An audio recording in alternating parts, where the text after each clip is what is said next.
and welcome to my channel. Welcome back to all of you who are returning subscribers. Thank you for being here. Today I'm doing a part 2 pick a card because my last one was messages from the moon and I said that I'll be doing messages from the sun as well. So here we are. I have no particular expectations for this reading. It's just that I've meditated a lot and just tuned in solar, sun, energy, high vibrations, etc. So I just really hope this reading would be very, very uplifting and very motivating for the new year. Although the astrological new year starts in March when Aries season begins, still for a lot of us the new year is also in a way sort of a rite of passage, okay? So I just hope that this will give you guys guidance how to approach the new year. I feel like sun energy, solar energy is always about new beginnings, new things, refreshing, restarting our lives. So I just hope these messages lead us in that direction. We'll see what comes through. As I said, I'm very open to whatever wants to come through, per usual. So we have 3 piles. Pile number 1, I'll be using the Cosmic Slumber Tarot. For pile 2, the Radiant Wise Spirit Tarot. And for pile 3, the Truth Seekers Tarot. So you can, as usual, choose one of the decks. You can choose the number of the pile. You can choose based on the numbers in the timestamps. However you do your thing, just do it, and I'll see you in the reading. Hello pile 1 and welcome to your reading for all of you who chose the Cosmic Slumber Tarot or this pile, the timestamp, whatever it was that brought you here. You're here, so these messages are meant for you. Now we have only oracle cards in here. I mean, some of it is tarot decks, but they feel more like an oracle deck to me, so yeah. We have oracle cards. I'll be working with the tarot later. So let's see what messages you're meant to receive from the sun. I forgot to mention this in the intro, but this is definitely going to resonate with divine masculine energy. So a lot of you may receive messages from your twins, the divine masculines, fathers and grandfathers on the other side, even who are still living, messages from their higher self. Just a lot of divine masculine, guiding, protective, wise, illuminating energy, okay? So, we have Vesta with the heart. This always makes me think of home. I'm thinking of the heart in the house and just the fire that keeps the house warm. But of course, Vesta in astrology, she is interesting. She indicates some potent talents and skills and also energy that requires commitment to tap into. At least this is my experience. Asteroids are very... You can find out a lot of information on asteroids and astrology, but I like to look at them based on their mythology, of course, and I like to also see how they really manifest in people's lives, just track that. And in my opinion, Vesta is energy that you can tap into, but you really have to be committed. You really have to show that you care about this area of life, the house, the sign, etc., in order to gain the talents and the skills from it and the reward. Basically, Imam Coeli, or however this is pronounced, this is the 4th house cusp in astrology. So it says roots because it represents your home, literally your roots, your origin, where you come from, your family, the environment in which you were born. It often also represents the mother, so there is a lot of motherly energy actually here. And it's funny because yeah, these are messages from the sun, from divine masculines, so there is an emphasis from your solar divine masculine guides. They're emphasizing your relationship to the mother and your relationship to keeping your house warm. This obviously is a metaphor. For some of you it could be quite literal. For some of you, you could be trying to save from the bills, from electricity, so you don't keep your house warm when winter comes around. But there is something about caring for your home, caring for your ancestors, caring for your origin, caring for your culture, maybe caring enough so that you don't forget where you come from, caring enough so that you wear it proudly, who you are and where you come from. Something about warming up your relationship to the mother, your relationship to your family in general. Let's continue. Of course, these messages will become more cohesive. I'm just saying what comes to mind at a first glance. We have divine feminine. Yeah, so it's funny, but because these are solar messages or messages from the sun wants us to become conscious of certain things. Or your sun guides, solar deities, whatever divine masculine guides you work with, they want you to either bring something to the conscious, or they're indicating that you've become conscious of certain things and they want to talk about that. But it's definitely your relationship to the mother archetype, the mother figure, and the divine feminine.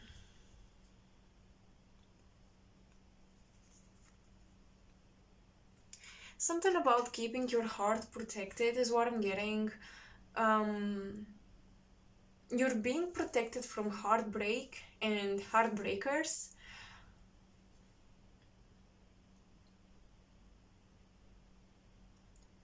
Perhaps you seek partners outside of your culture, or quite the opposite, you always seek them in your culture.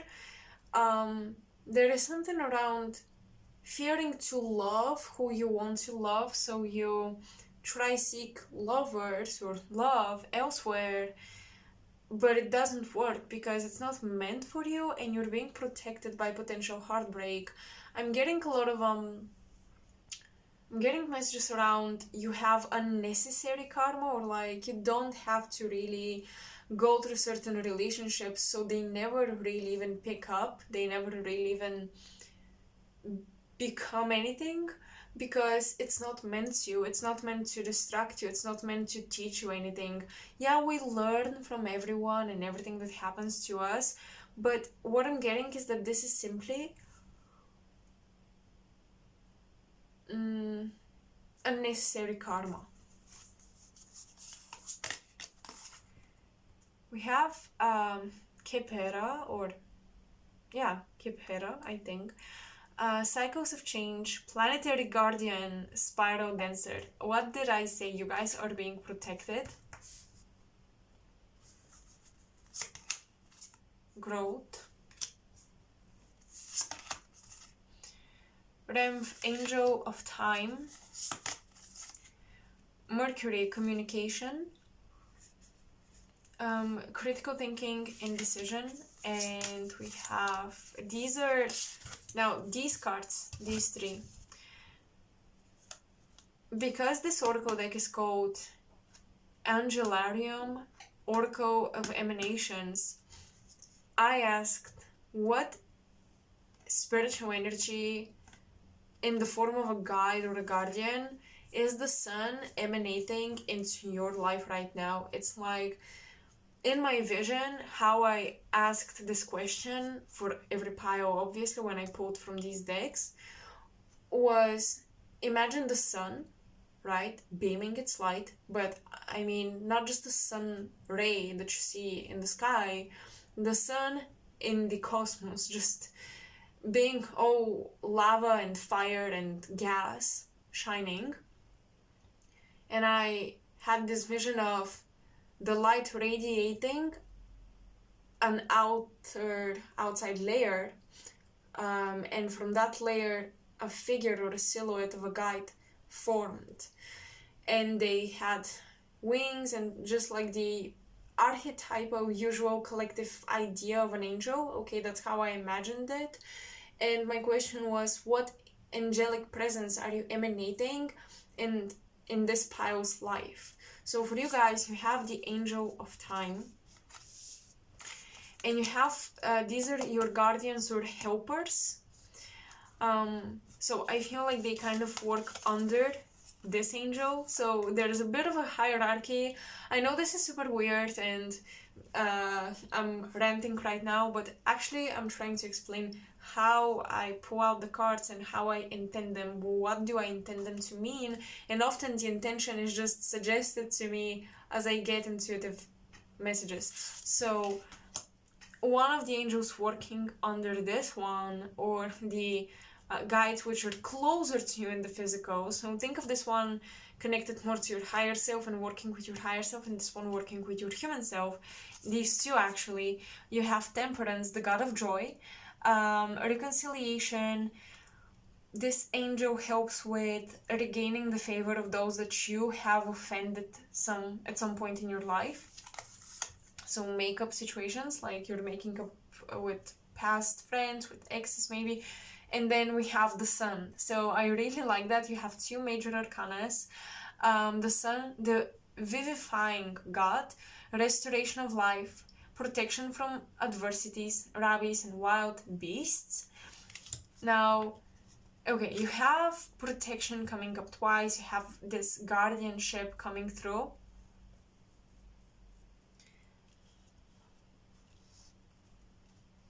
And the scarab is also in Egyptian mythology related to rebirth, regeneration, life, growing from the dead, or growing from lifeless soil.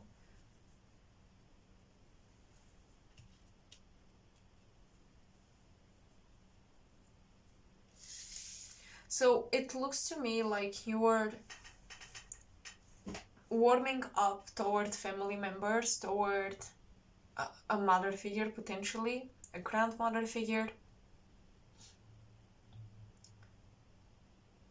There is something about being baptized that is coming through. I know this is super specific, but there is something about a grandmother or a mother not being baptized, but you were.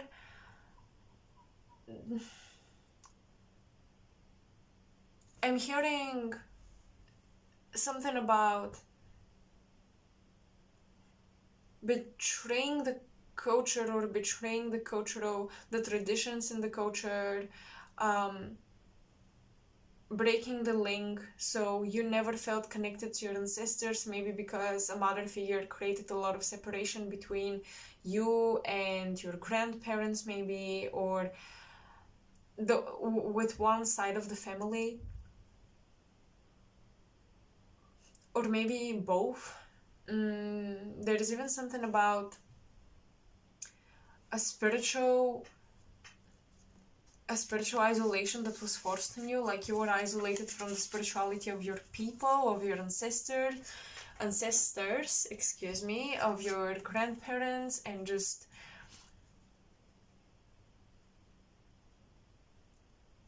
and now you want to reconnect. The Sun is saying yes, you should reconnect with your culture.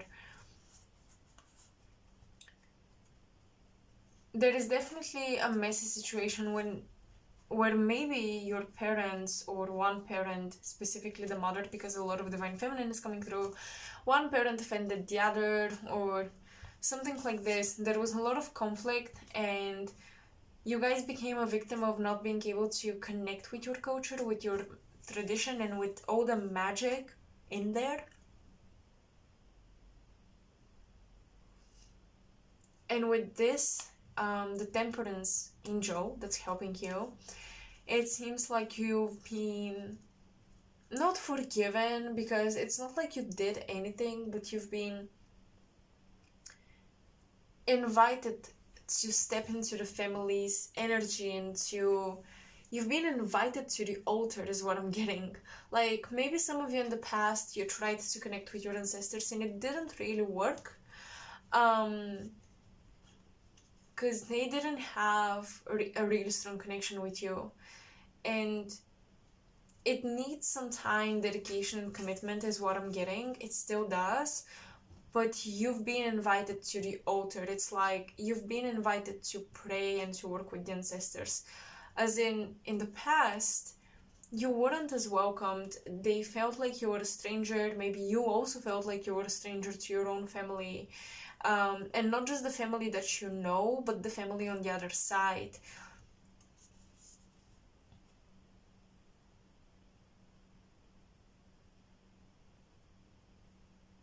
So there was a breakage in the lineage through time, and you had to seal this. You had to seal yourself back to the chain of the magic that runs through your lineage. It's almost like one of your parents, father or mother, broke that chain of magic, like they didn't want to pass it down to you, or they didn't want to receive it themselves, but you don't want to continue your parents' legacy. You're more connected to the ancient ancestors rather than the ones that you know, or the people that you know, or you used to know.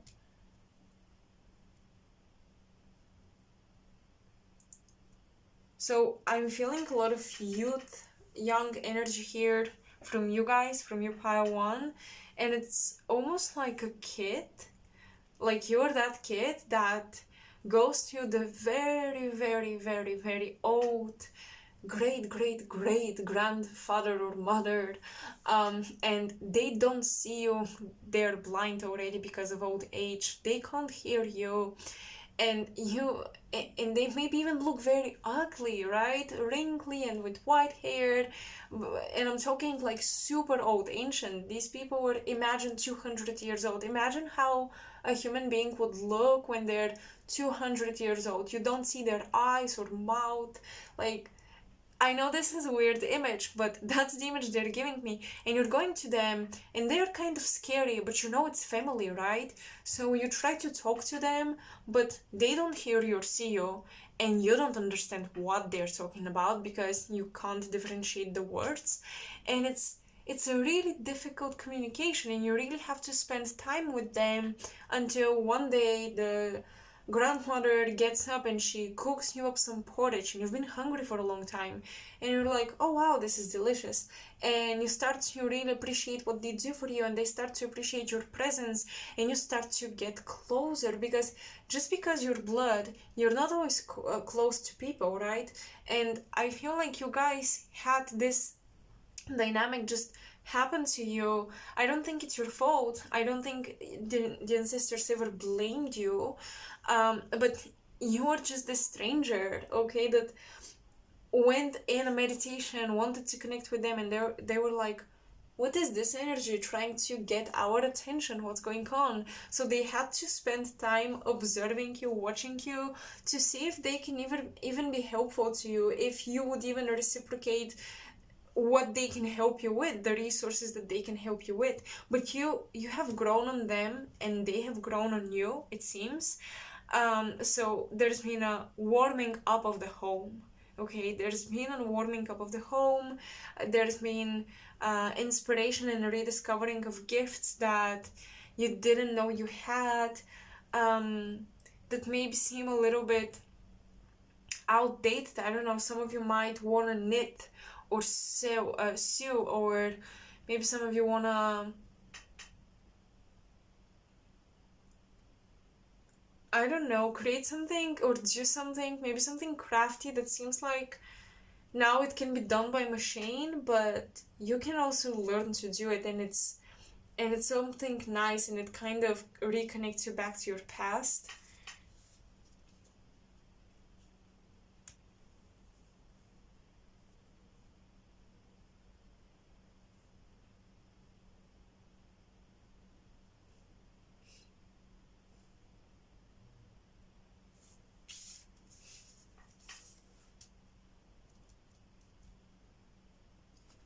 They're saying that you've been waiting for a lover, or love has not been happening the way you hope it to happen, because you really need the firm foundation, and also some of you don't have like physically present a masculine energy to protect you, masculine maybe people to protect you, I feel. And even if you're a guy or a woman, this can still apply, just saying. Because for all of us, the masculine archetype will always be a protector. Whether you are a son or a daughter of this masculine archetype, he will protect you. So I feel like you haven't had a lot of guardians and protectors physically, and even spiritually. So one thing that those guides of yours who were not necessarily ancestors, more of the angelic beings working with you, they protected you from love because you really needed a foundation. You really needed some sort of right footing, if that makes sense, when it comes to you entering the field of love.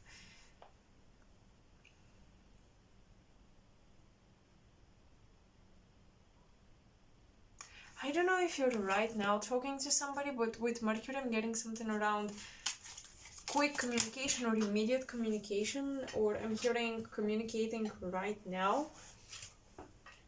So this card fell to the floor. Sun in Cancer, resourcefulness.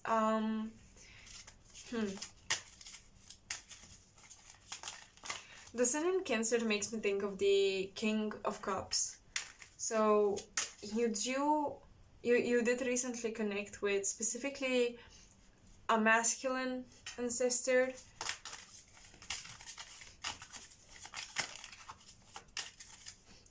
And he's saying, sorry about that noise. He's saying that you've been talking or seeking an equal to you, a lot of you.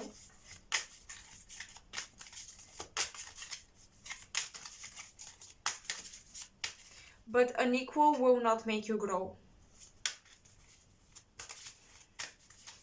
And you gotta think about, do you want to be a guide or a teacher? And I'm not saying control anyone that you enter a relationship with, but I'm getting this message that you do need someone who is either a little bit below or a little bit above or in a completely different space than you. You've been looking for someone not just equal, like in a, I guess, hierarchical sense, I guess, career or social status, etc., but somebody equal in terms of mental development. And it would be great if they're equal, you would really bond. But I'm getting that you guys need a challenge. This is what I'm hearing for some reason. And that this ancestor has not been really happy with some of the choices you've been making, because what is it?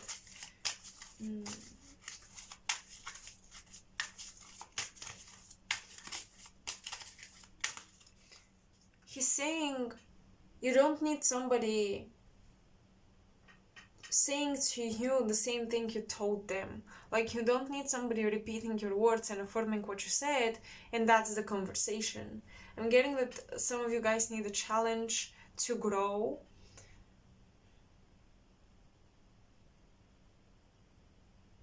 I feel like a lot of you are far away from home or something, and you're looking for love far away from home, and you might be looking for that familiarity within the new environment, just to feel like you're home again. And that's why this ancestor is saying, no, you don't need somebody like you need somebody different. That's why the universe has put you here, and that's why you did need to connect with us, your ancestors, because now that you're connected, and now when you have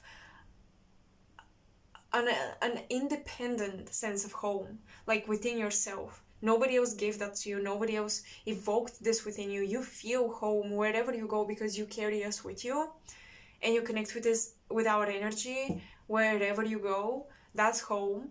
When you feel that, you will allow yourself to actually partner up with people that can challenge you, inspire you, change your mind, or you can change theirs and you can grow together.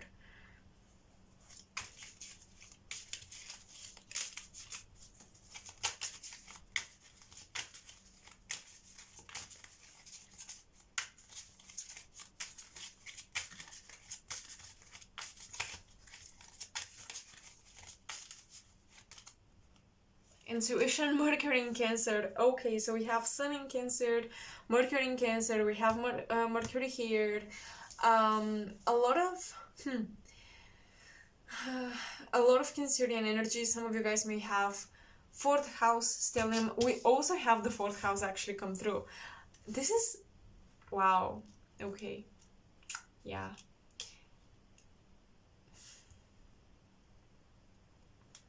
Mercury in Cancer, that intuition, this is talking about the intuition, which is almost like genetic, because all the wisdom of the ancestors is within your blood. Okay, so that intuition is literally part of your very own body. Trust your body, trust your energy levels around people, trust your brain fog around people, trust how fast or slow your heart beats around people.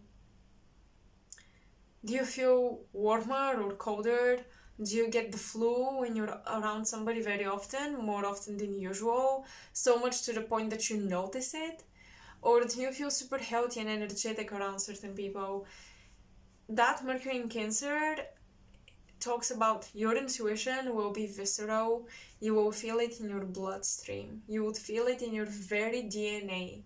You feel intuitively when somebody is a match for you on all levels of their existence and yours, and you will feel it when they're not.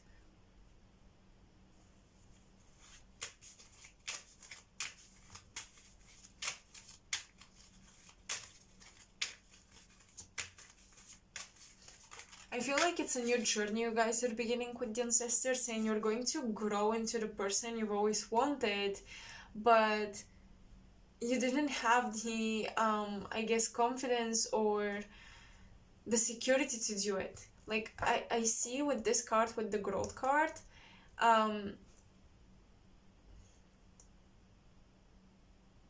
I see that there was a version of you that really resonates with the wisdom of your ancient ancestors.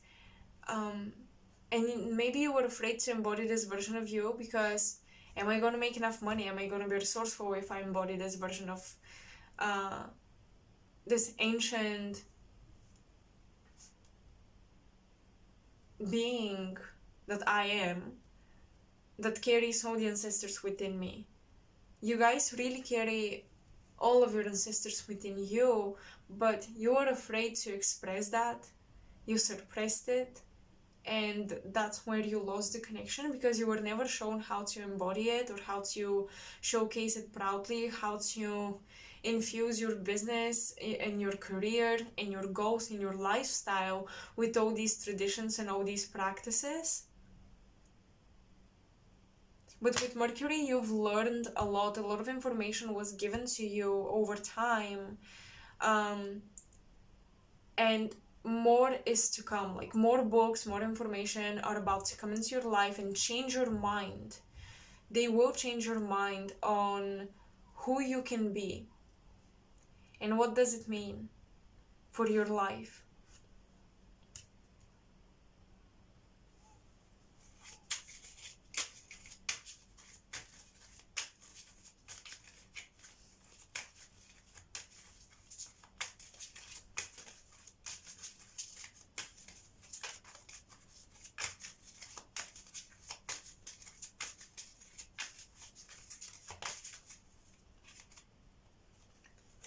Jupiter in Pisces, okay, seduction. We have the ancient ruler of Pisces, which is Jupiter. So Jupiter here can be considered domicile.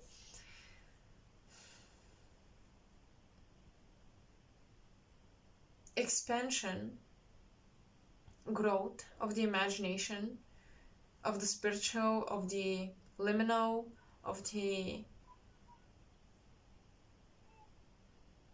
transcendental. Okay, you're growing more and more into these transcendental connections. You're growing more and more into this higher love. Your heart is being pierced. You're going to love in a new way, and it's going to take you also in a new direction, and it's going to also avert your attention toward new people, different people.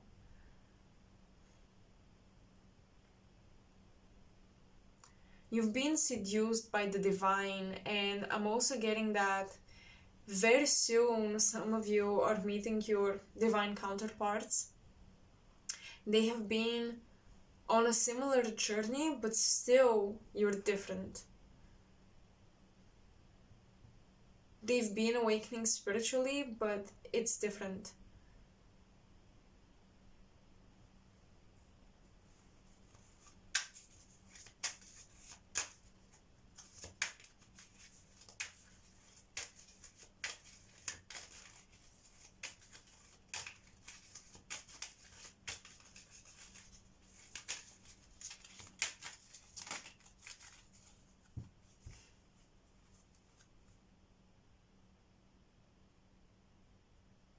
With Jupiter and Pisces, you guys are outgrowing spiritual doctrines that you used to believe in. I'm telling you, a lot of new information is flowing in your life, and in the past, you used to perhaps reject some of the wisdom of your ancestors, some of the wisdom of your culture and the traditions, or you didn't see the point in it or the power in it, or maybe you felt like it was all propaganda or something.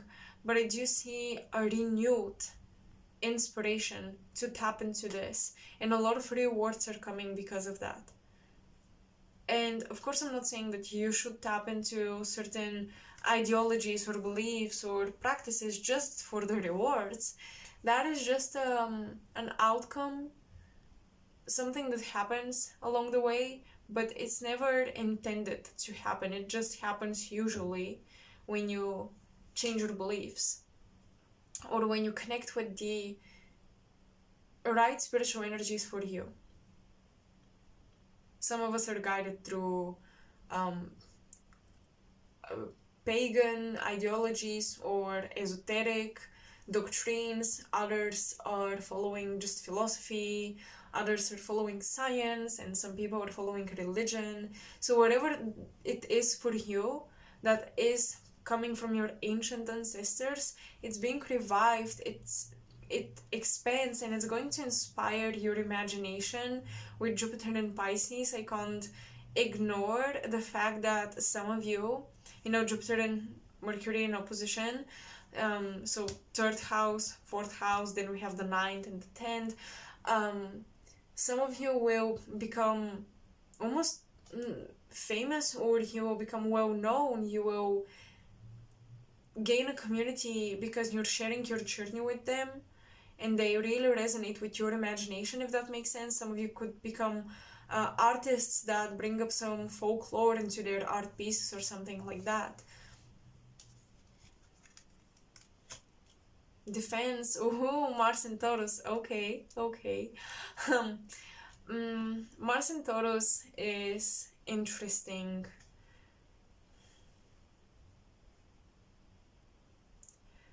You haven't done a lot of the spiritual things you're supposed to do because you're trying to protect your money, you're trying to protect your physical stability. I get it. Some of you may even have like routines when it comes to your physical body and appearance and your workouts or something, that they need to be changed. Your diet, this needs to be changed, but you've been very self-defensive about it when anybody questions it. Some of you have to go very holistic. Some of you have to like not drop the discipline. I'm somebody who believes in discipline personally, but I think your ancestors don't, to a certain degree, because I'm getting that some of you have been disciplined, but in the things that keep you stuck in the material plane and keep your creativity at bay, and your creativity starts to look like this creature that is just locked behind bars and it wants to get out. You are encouraged to let yourself imagine and dream and stop defending the body, the physical image, the looks, the material status, the material accomplishments. Start defending the creative, free spirit within you. This is the next part of your growth. The sun has been anchored inside your heart, as you can see, and that light starts to pierce through your heart, not through your mind, not through your lower chakras.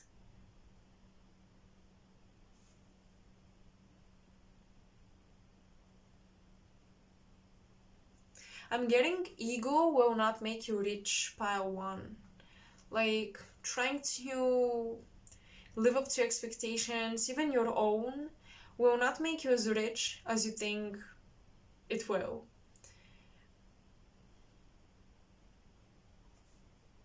There is something with that Jupiter in Pisces, there is something artistic that will become popular, or it's just whatever you're supposed to do.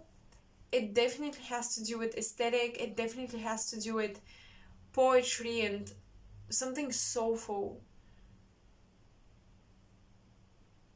Something that resonates with the souls of people.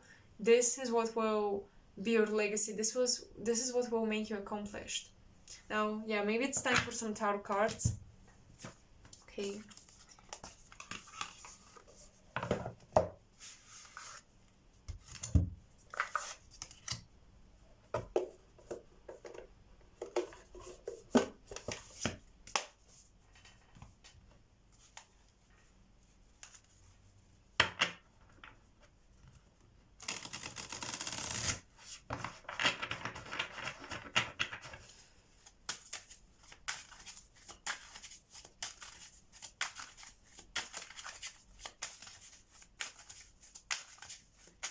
Messages from the sun and solar guides.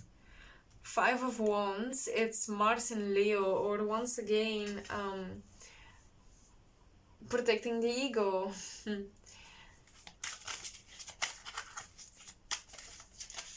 Don't compete. If you've been in a field that has a lot of competition, the sun is saying that you should not compete. Competition keeps you creatively dead, because you compete with the images and the visions and the imagination of others. This takes you so far away from your own imagination.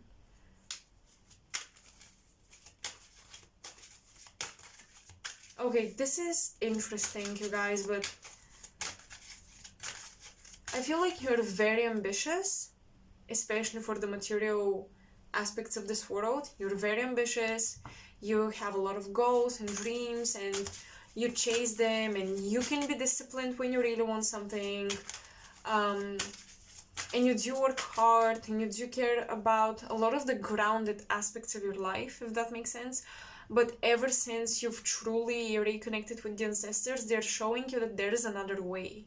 There is another way, and there is something about your ancestors getting that gold in the past through their imagination, through their intuition, through their connection to life and death, through their connection to the divine mothers or childbirth. Maybe your ancestors were healers that were feared. They were outside of society, but they were very, very rich because they knew things which were the mysteries of the universe that nobody else knew. So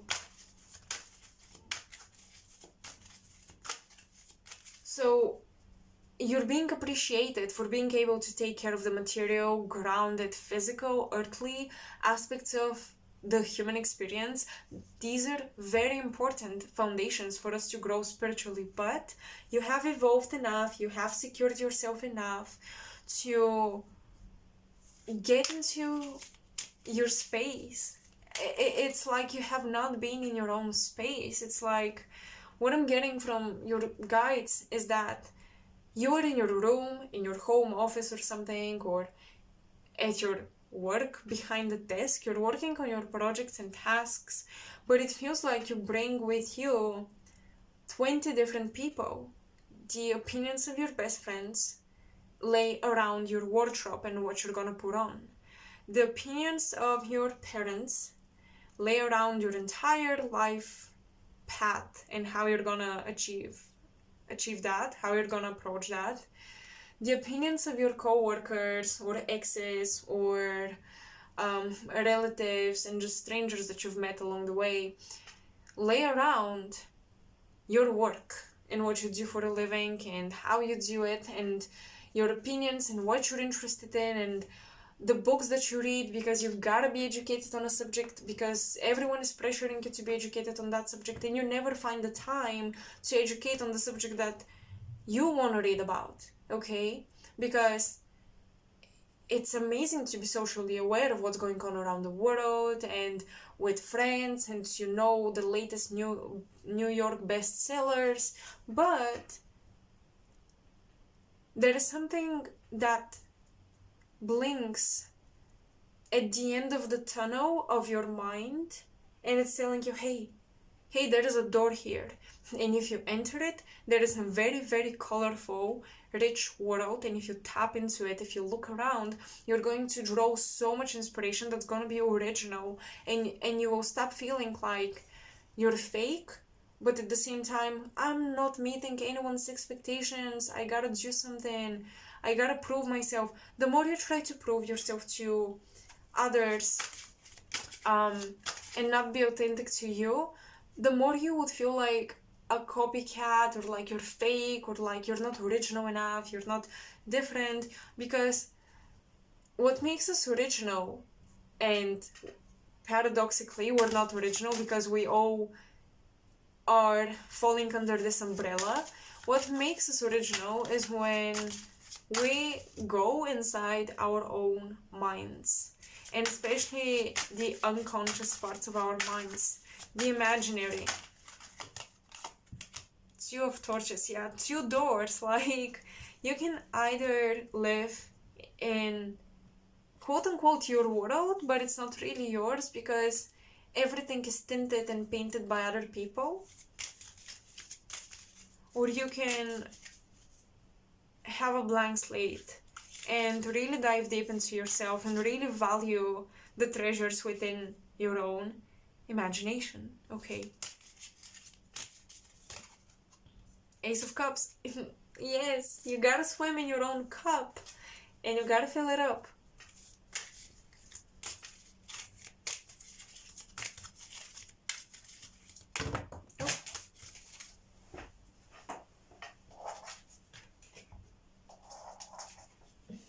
Okay. Hold on, these fell on the floor. Messages from the sun and your solar guides and deities and angels and your ancestors, of course.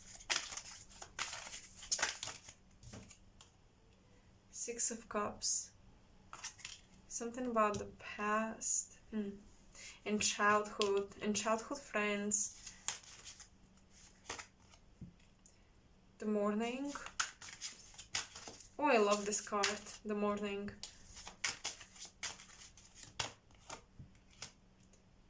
Prince of Cups. With the Six of Cups in the morning, it's like you are waking up from a dream. And this is metaphoric. You may feel like you were not the dreamer of your own dreams.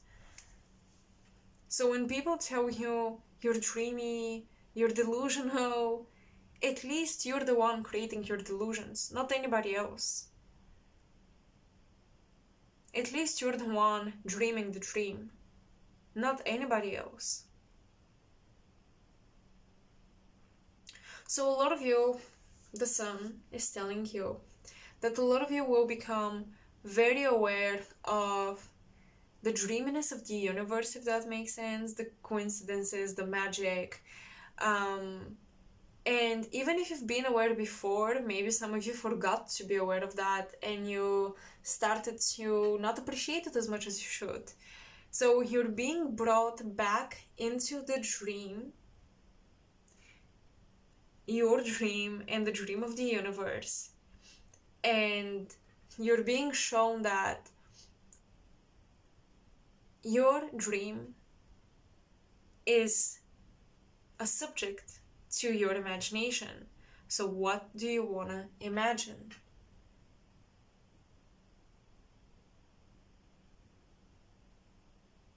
That creative vision within the lunar realms that we sometimes don't want to tap into, the moon, our emotions, the depths of our psyche, the depths of our soul, the meditative state, these things usually remain there, locked away, closed. They remain fantasies.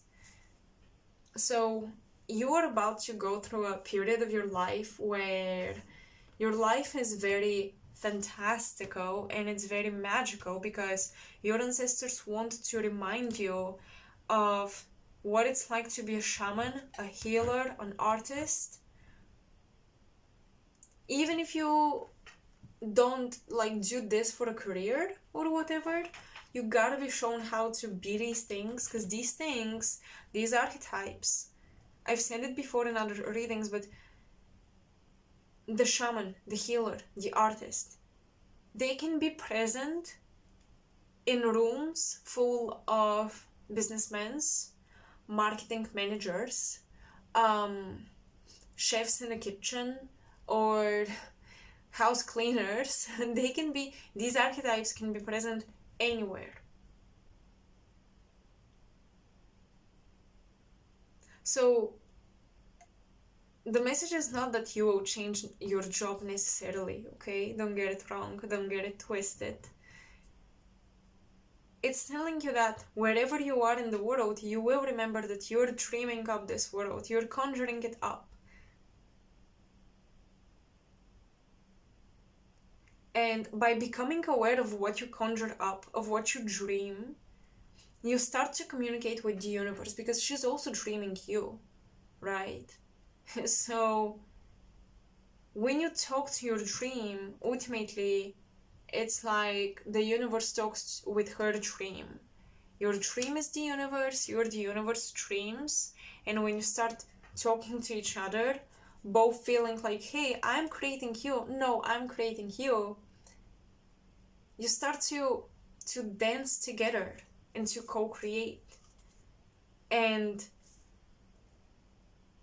I think that it's very important to remember this is a messages from the sun reading, and as I said, the sun always tells us what will be externalized, what will happen to manifest, what will be recognized, acknowledged, put into the light, seen, and will become conscious of it. So you're becoming conscious of this, of how to create your life and how you already create your life.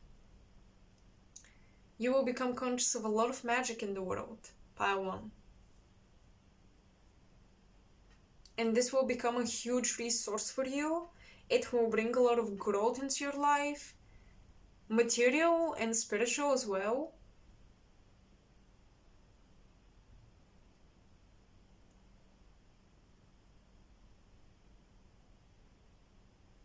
So yeah, these are the messages. I think we're pretty much done here, so I'm just not gonna spoil the reading and continue to rant. I hope you guys resonated. I hope it made sense. Just let me know in the comment section below what resonated with you, what did not. Share anything you want to really share. And yeah, thank you for being here. I don't know what to say. I'm always so awkward when I end the reading.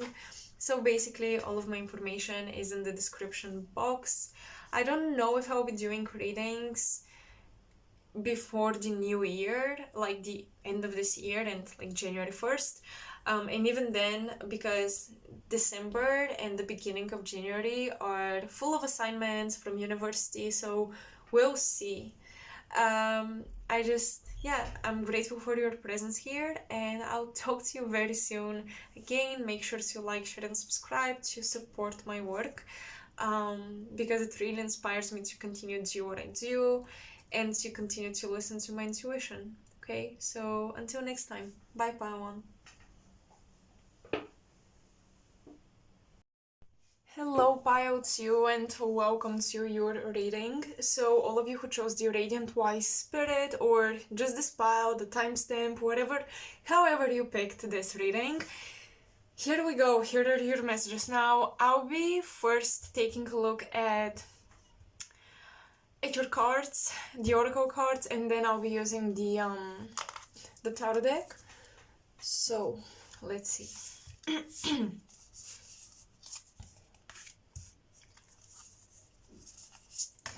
Okay, so from the astrology oracle, we do have North Node with future, we have Neptune with vision, we have whispers, we have sacred purpose, which really aligns with the North Node right here. We have higher love and wisdom. Higher love and wisdom, it can come into alignment with what Neptune represents in esoteric astrology, so that is just an interesting alignment right here. We have sweetness.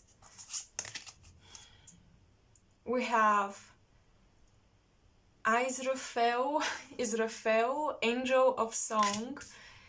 This card, I know it's not Archangel Gabriel. There is actually in this deck a card for Archangel Gabriel, but it just reminds me of him slash her because of the flute type of an instrument that this angel is holding.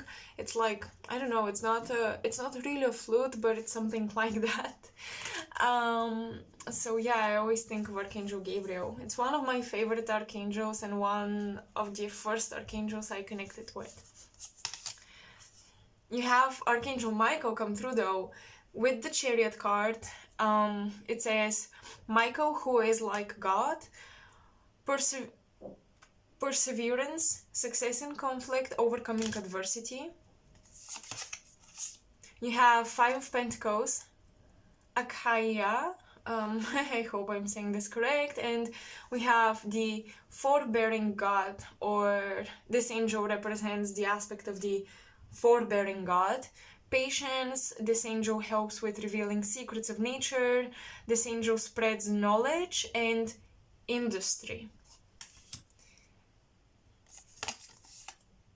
And we have Bast, pleasure and family, and it's interesting that I did pull cards from the Anubis Oracle, which is an Egyptian oracle deck, and from this oracle, which has many different deities and beings and, you know, cards representing spiritual aspects of different cultures, we have again an Egyptian reference. So I would say that there is an emphasis on Egyptian deities here in this reading.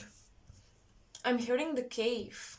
Okay, so the cave is an archetypal place. I know about it thanks to a dream, and then I got to learn more about it thanks to an oracle deck, the Wild Unknown Archetypes. So I'm getting the cave. Okay. There's been a lot of isolation with Neptune, with vision, a lot of isolation into the dream realm. You've been spending a lot of time living life like it's a dream. You've been spending a lot of time connecting to prophecies and your prophecy. There is something that I'm getting about you guys becoming more prophetic from being like maybe this psychic or being this person who is just in tune with art, in tune with psychology, in tune with all of these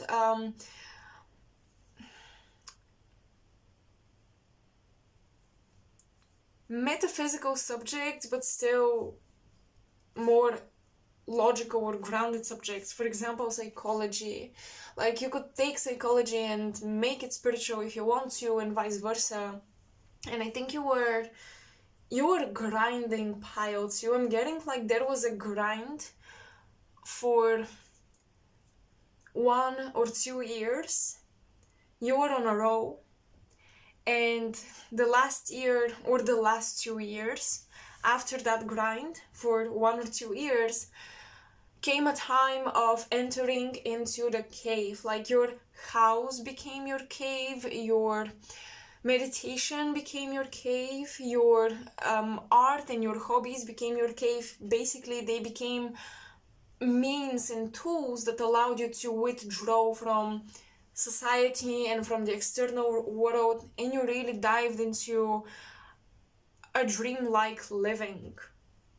I'm getting a lot of dreaminess. I'm getting that you need to be getting a lot of sleep at this time.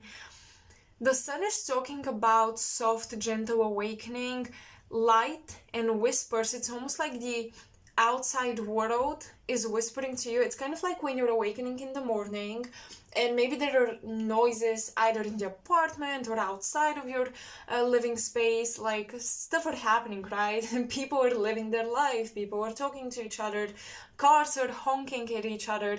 Well, and you're still waking up from a fuzzy dream or from a very vivid dream, and the things that you hear from the outside blend with your dream, and the dream starts to morph based on what you hear from the outside. That's the type of energy I'm seeing here. This is what I feel like you're right now going through. The sun is saying, I'm trying to pierce through the fog and the mist of your dreams and visions, and to show you how to come back to living life in the outside world. But you're still hearing only the whispers, but there is light piercing through the rain and through the mist and through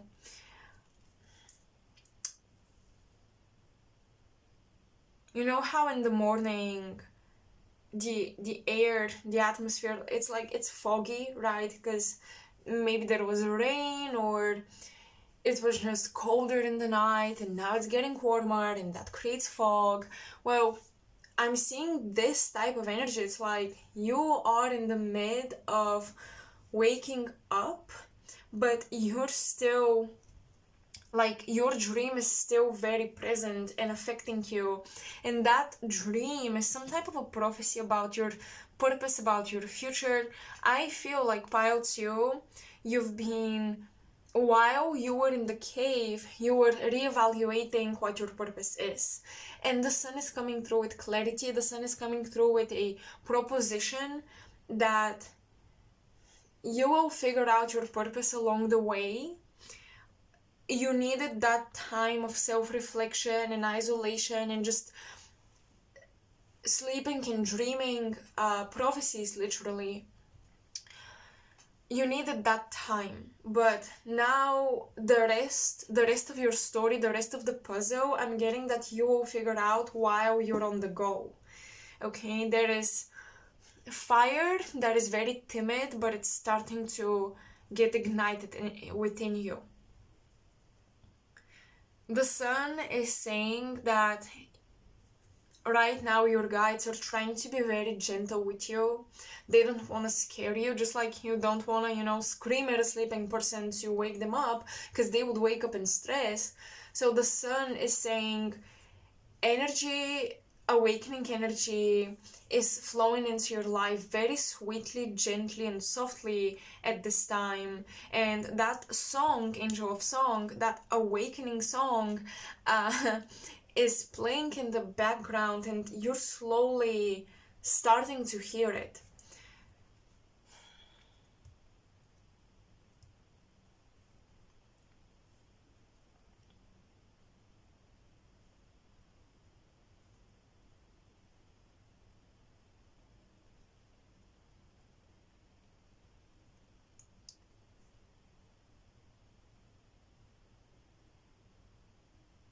My gaze keeps being drawn to I'm just redirected to look at these cards. The North Node and Neptune.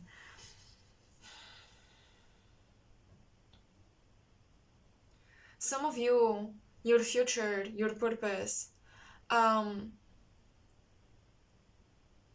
has to do with a lot of alternative healing, alternative art, alternative teachings.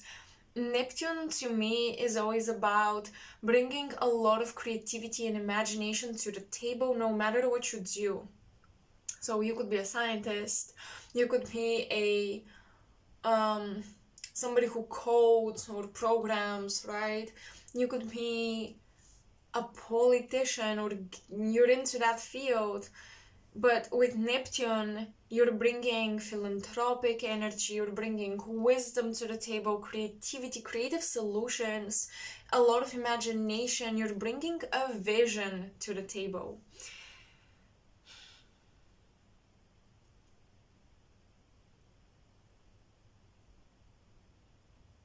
The sun, I'm getting this message that the sun is guiding you on the right path of your studies. You've been visualizing a lot of things, and the sun is saying, yeah, you can do that, but you do need some training, you do need some studies. So I see you preparing to sign up for a program or a class or something.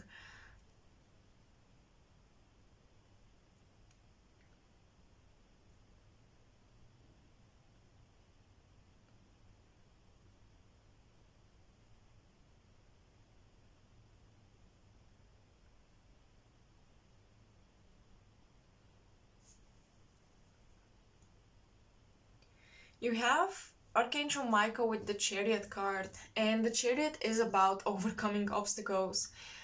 And it says it on the card, overcoming adversity, success in conflict. It seems to me that you might be afraid of following your purpose because you don't know what obstacles it holds. You don't know what obstacles you will have to overcome. But you do have a lot of support, and there is motivation to push through difficulty at this time because you're supported and you're gonna get through it.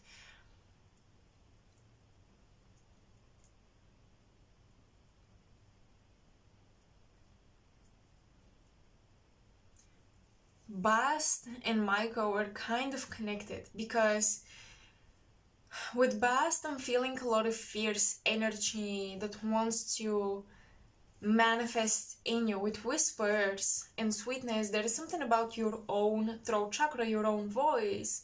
This angel is not really playing the instrument, although this is the angel of song. So it looks like you're not really using your skills or your voice as you should be. And your voice, the way you speak, and even a bold tone, a bold way of talking might be your talent. It might be your melody, your song. That might be your gift.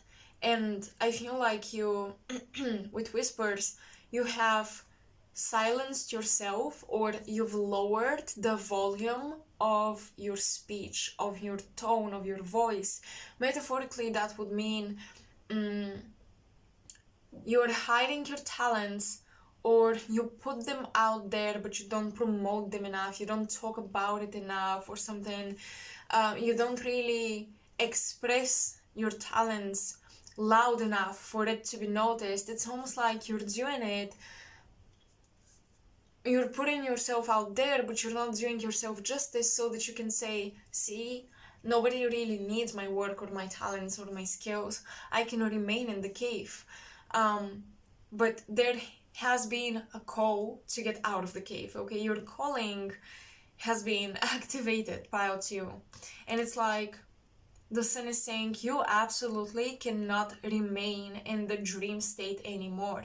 You absolutely have to bring your dreams to life. You absolutely have to come forth confidently with your gifts.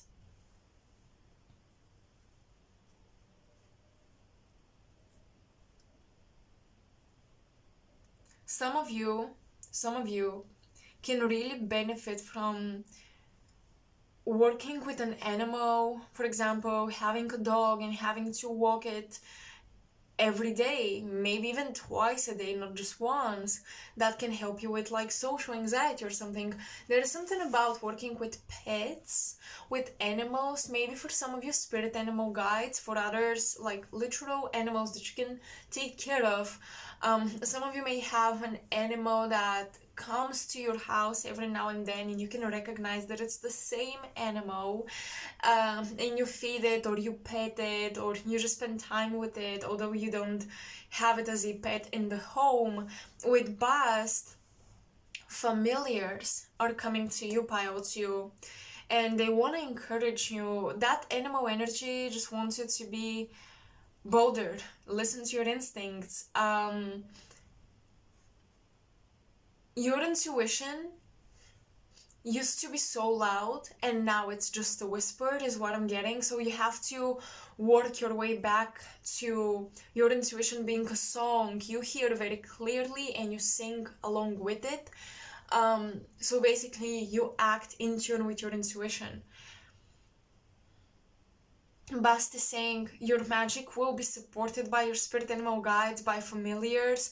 Work with animal energies and their archetypal symbolism. Evoke that archetype within yourself. Be a wolf, be a tigress or a tiger or a lion, be a bear or be a bird. I mean, be a spider if you want to. Like, what do you need to create? What animal can bring the best qualities that will support your creation? Be that.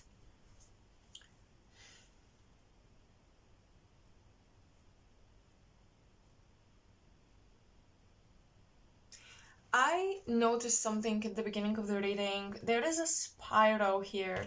Let me show you. This is like a pyramid or a mountain top or something. Yeah, it's a pyramid with the Merkaba on top. And you have two spirals that resemble a DNA strand. And they always make me think of snakes. Just like with the caduceus, where snakes represent DNA strands. And there is a snake, a rainbow snake, right here. So this may sound a bit out there, but there is something about rainbow activations happening with you.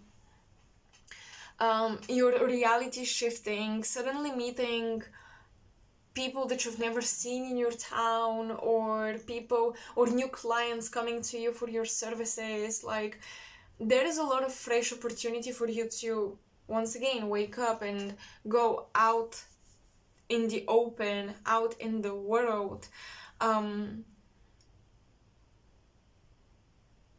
You're activated into a new timeline. You are.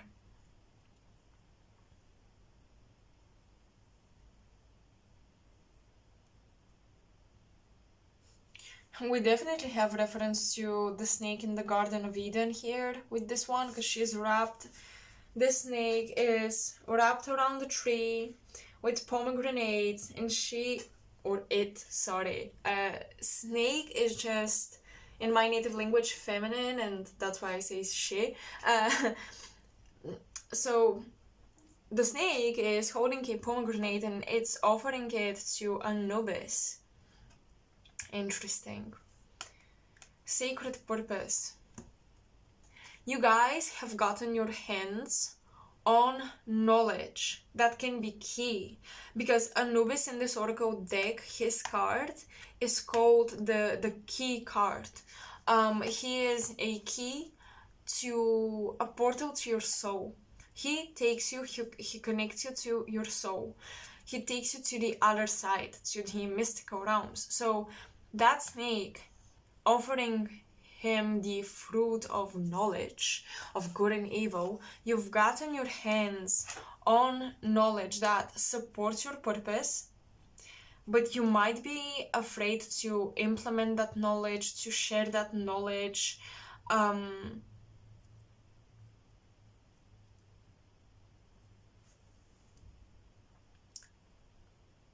but that knowledge can be key for people to reconnect with their soul.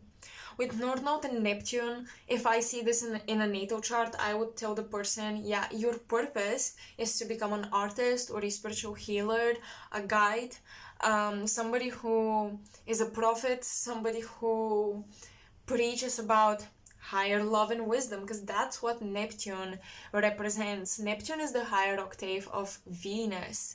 So it's a higher form of art, it's a higher form of love, it's a higher form of divine feminine energy. So this is the high priestess planet. Okay?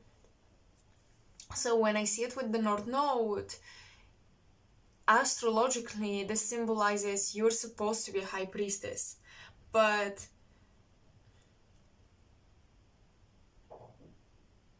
you've closed off your throat chakra. You haven't spoken about your journey, Pile 2, and it seems to be crucial. That seems to be crucial.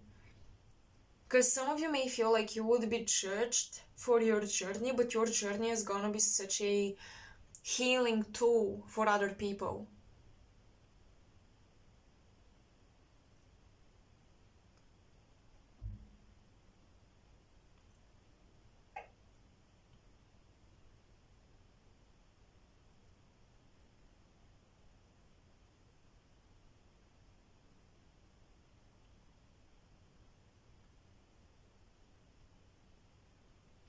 What I see is that you've progressed to a certain degree into an area of life that you consider your purpose, that you consider to be sacred with Neptune. And that area of life, that purpose, once again, does not have to be only spiritual or artistic. But it's something where you've added your creativity to.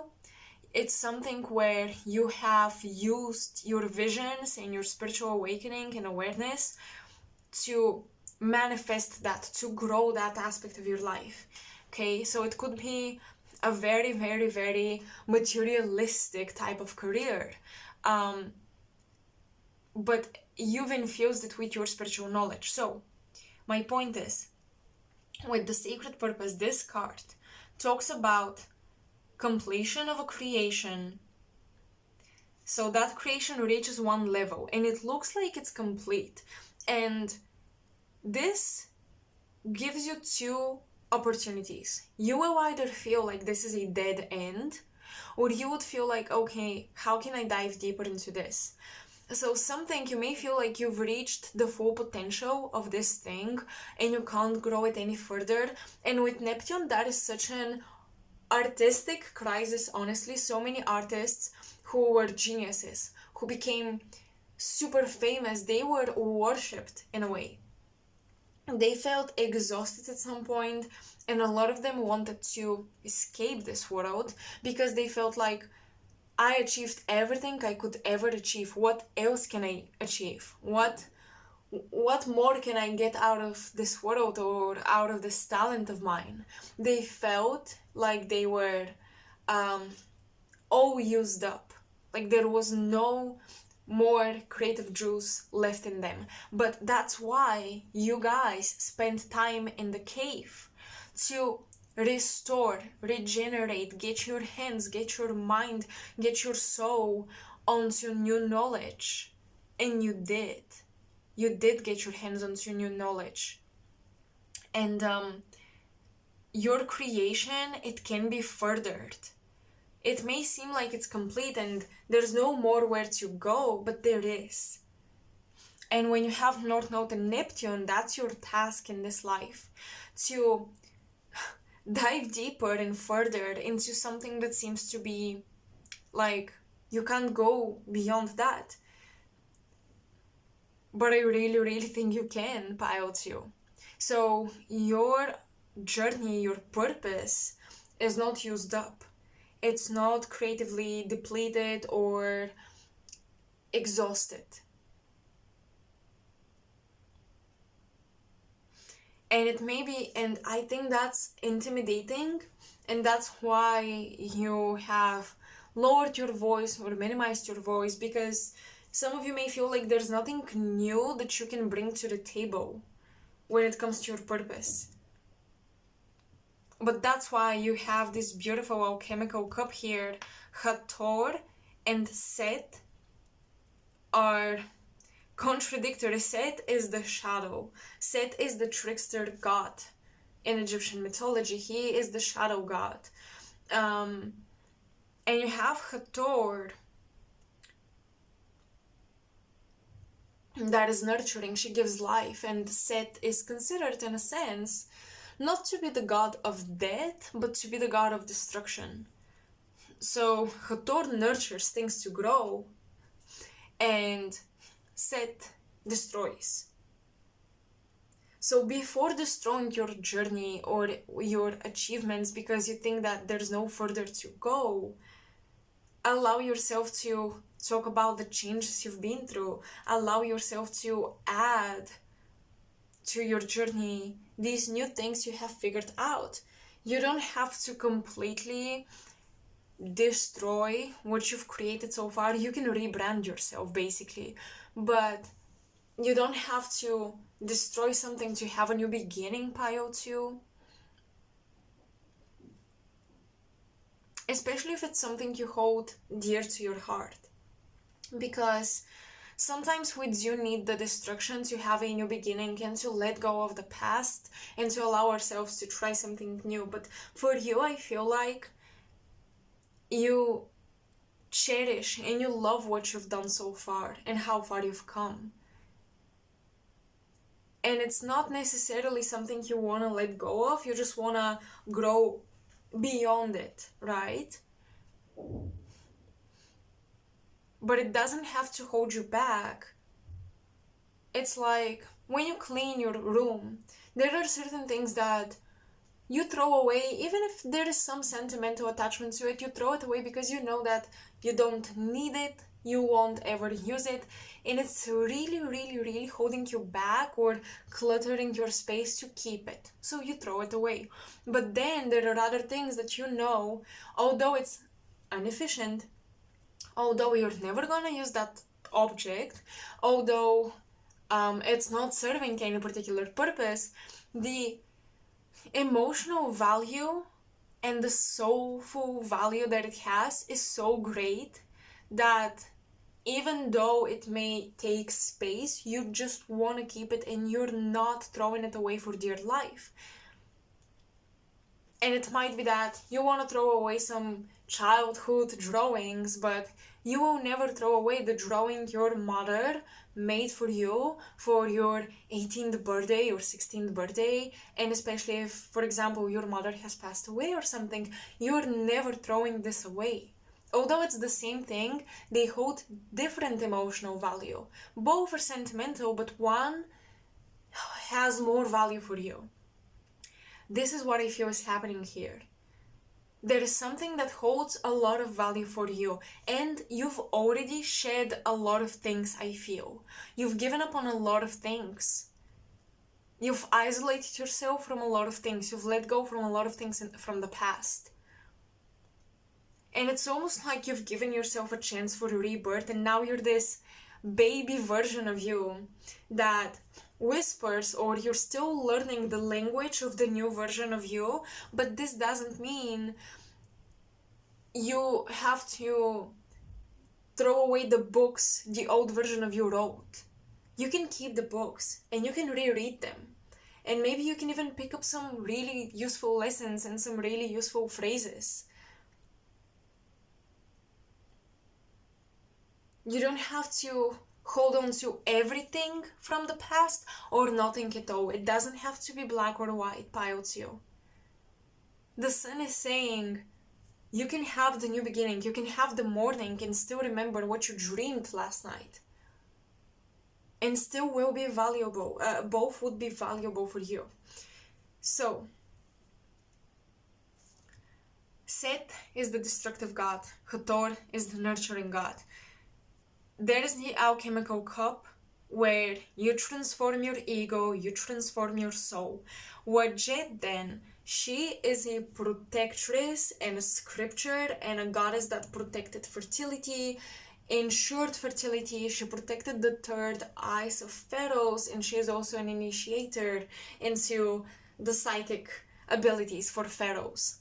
Okay, so her energy can be intimidating because she has this half reptilian body, and she's often symbolized with snakes and by snakes. And it's funny because Set is symbolized sometimes by a crocodile, not always, but often, and I think by a hippo, but I'm not sure about this one. I remember he's symbolized by crocodiles, and somebody correct me if I am wrong.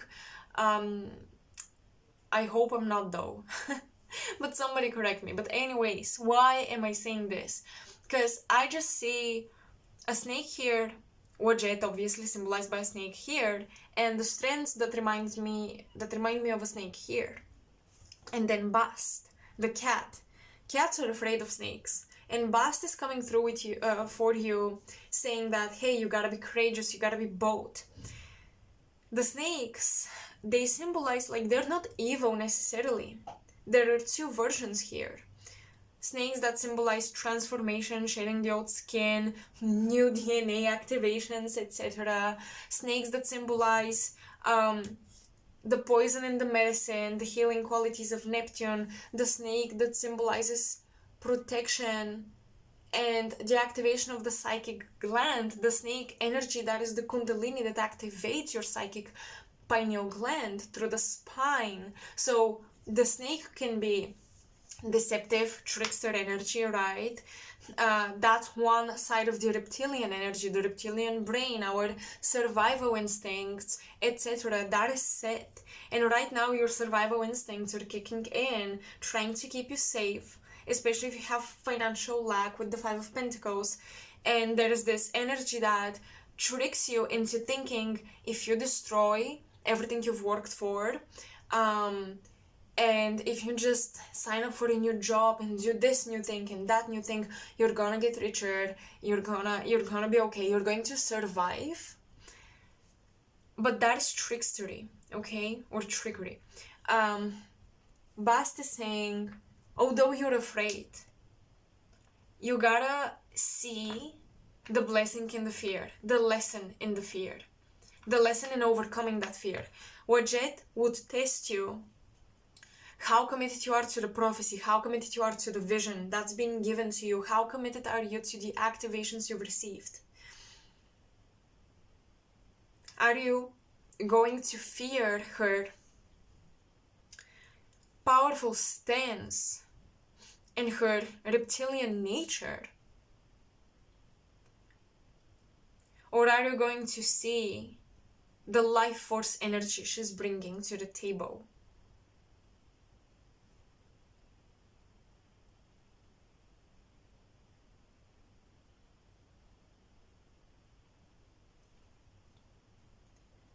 Right now, you're tested, like, are you going to complete the quest you had a vision and a prophecy given to you about?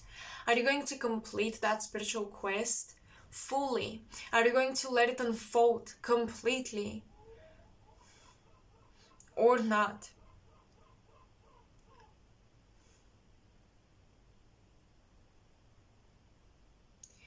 Are you going to nurture your growth, or are you going to destroy everything you've grown so far?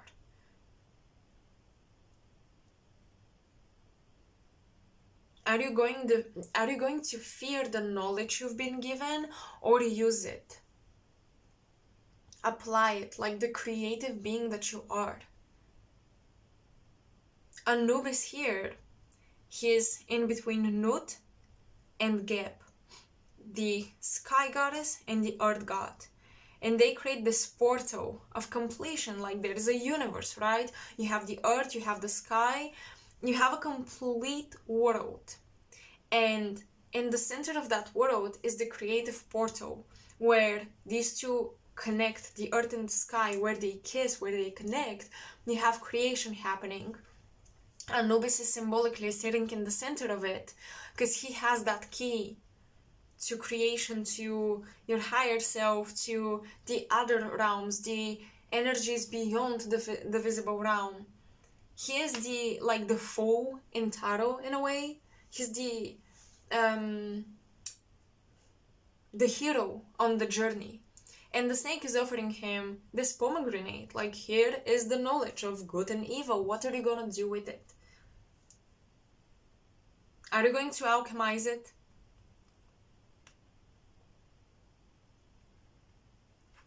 Or are you going to be afraid of it? And what Jade is like witnessing this. Alright, time for tarot to get some specific details, like specific situations, and to get outside of the realm of metaphors and symbolism. Okay.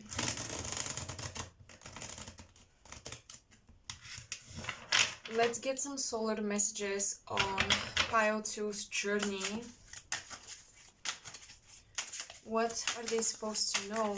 Let me take a sip of water first.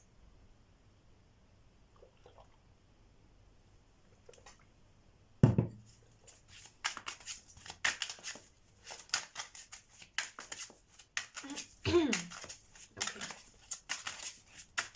I'm getting a lot of like number 1 coming through, and this is always symbolic of a new beginning. Always symbolic of a new beginning.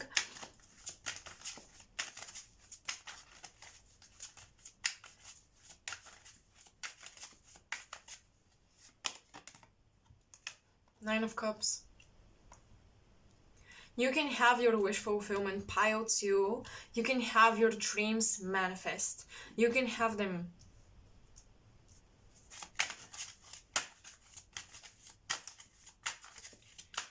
You can find fulfillment in your life.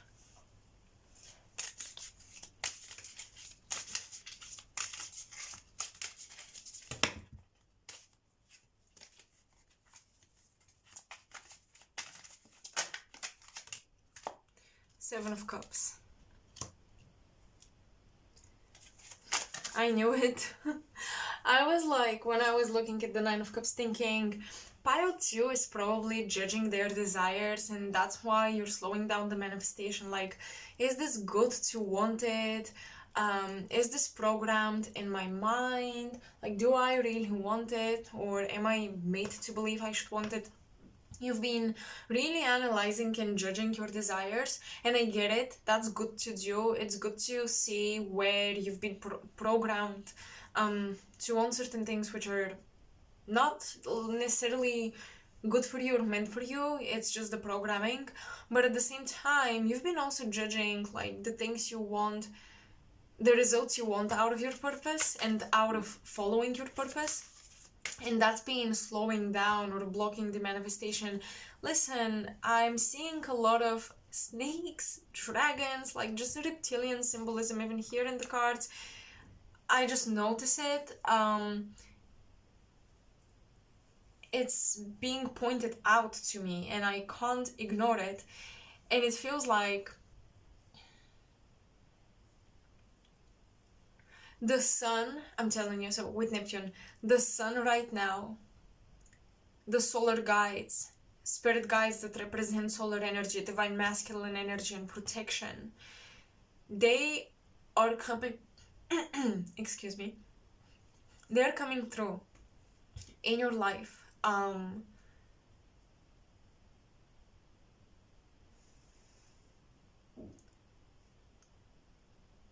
To shed light on trickster energy.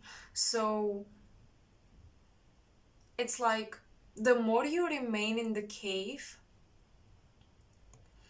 you can learn a lot, but if you spend too much time in there, you start to think the shadows are real. Okay? That's why you should not spend eternity in the cave, or on the astral plane, or in meditation. It's not about forever staying there, because you're going to start believe the shadows or the subjectivity of the world is the real world, and that can really block you or slow you down from manifesting what you want, living your life as you were meant to live it.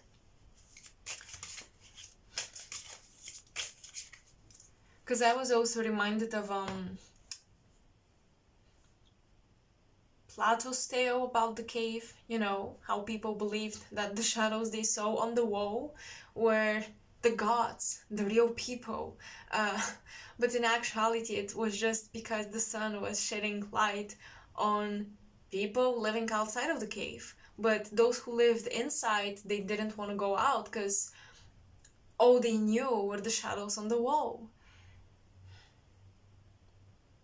Don't get too comfortable with living in the cave, because you might start to believe that's the only way to live. And it's not. That is the Seven of Cups. It's not about, oh, look at your... because the Seven of Cups talks about egoistical desires, like wanting things which are toxic or being very materialistic, etc. But in actuality, I think it has a different meaning for you guys.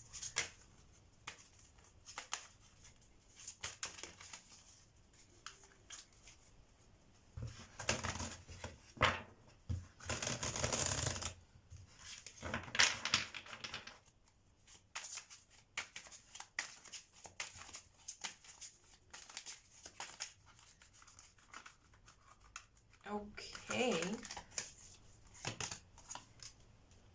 Yeah, you're getting out. You're getting out. Pile 2. The light is just shining too bright and you can't ignore it. Just like I couldn't ignore the freaking snake symbolisms, you won't be able to ignore the sun shedding light on the right path for you. I want you to follow what makes you feel uplifted, what makes you feel fresh, what makes you feel joy and inspiration and just light energy, okay? What makes you feel lighter. And sometimes what makes you feel lighter is not what you were convinced is the right thing to do. For example, you might be convinced that the right thing to do is shadow work and heal yourself, etc. But what if it starts to suffocate you at some point? Is it really that useful now? No, right? So follow your bliss. Follow your bliss. Follow what makes you lighter inside. Like you can breathe again. And I feel like your sun guides, your solar guides, your solar angelic guides are really coming through, and they are making it so obvious and so clear to you what makes you feel lighter, what makes you joyful.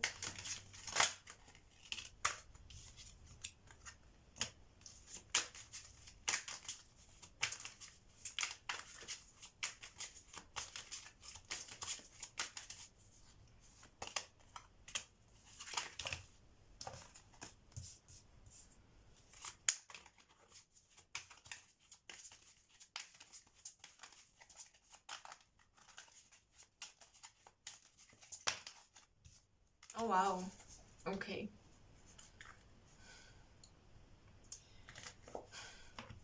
Now, pile 2, you're moving on from some dissatisfying relationships.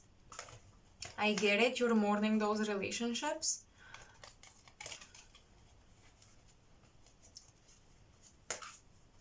But these people would have never allowed you to follow your purpose. I'm getting that you're living relationships where you had to minimize yourself, or you had to change the way you talk, the way you dress, the way your dreams, what you consider good, bad, what you consider beautiful, what you consider proper, etc. Like, you had people in your life that had such strong opinions about your style, your way of expression. Maybe you felt like you really needed to change yourself, like they wanted to help, like they wanted you to improve. But these people were never really appreciating your soul. They were just appreciating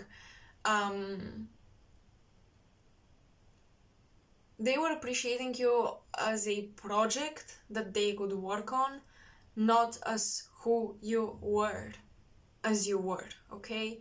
So you're leaving people like that, people that really left you dissatisfied, with the relationship. And it's funny because I feel like you were in a relationship or a couple of relationships, both romantic and with friends, where you really appreciated these people, but at the same time you were just left with a bad taste in your mouth after spending time with them, or you felt like the relationship did not really contribute to your emotional well-being. Maybe it contributed to your mental self-development and improvement journey, but never to your emotional well-being. The Four of Cups talks about feeling kind of just emotionally neglected and dissatisfied, and you're stressing about it, but you are moving on, okay? There's been a lot of protection in your love life,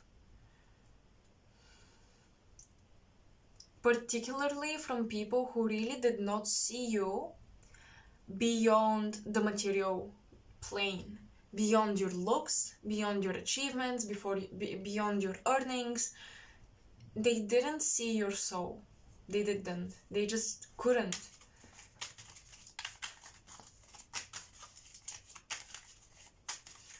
You and pile one feel a bit similar. Not with everything, but the protection, like the protection from lovers who were not meant for you. I think it came through for pile one as well. And why I'm saying this is because when these messages come through in all the piles, I know it's a collective thing. I know it's something we're going through collectively. So yeah, maybe you know other people in your life who also go through this, who've been redirected recently from their relationships. Listen, don't stress about things that did not give you joy anyways. It's like stressing about a relationship with somebody you did not like even. You didn't even like them. You didn't even care about them. But when they rejected you, now suddenly you care.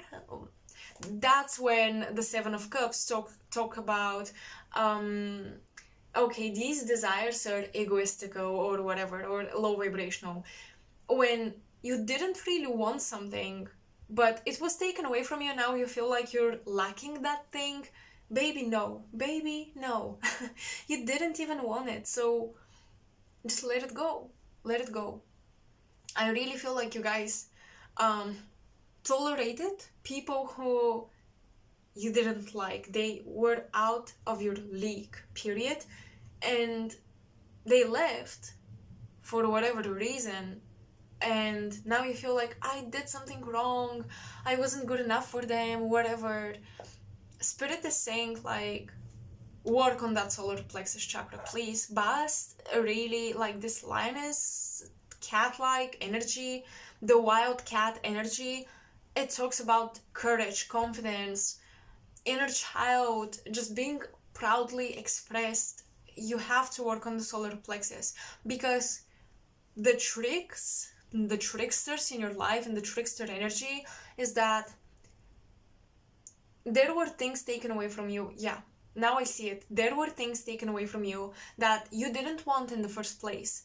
But when they were taken away from you, you felt like now you're lacking them, you weren't worthy of it, you weren't good enough, you have to change, you have to do this and that. So that's the tricky energy. That was the test. It's like, hey, that wasn't even your destiny. Why are you crying over it? Don't. Work on that solar plexus, figure out who you are and what you want, and confidently claim it. And anything outside of that that comes to you is a blessing, but if it doesn't come to you, it's not something you're going to, like, cry over or stress about.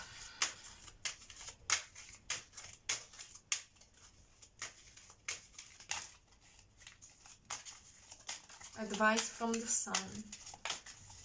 I mean, this deck is called the Oracle of the Radiant Sun, so it fits perfectly the theme of the reading. Advice from the Sun.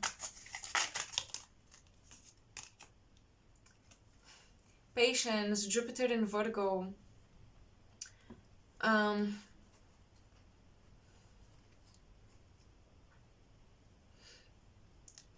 you're really growing your,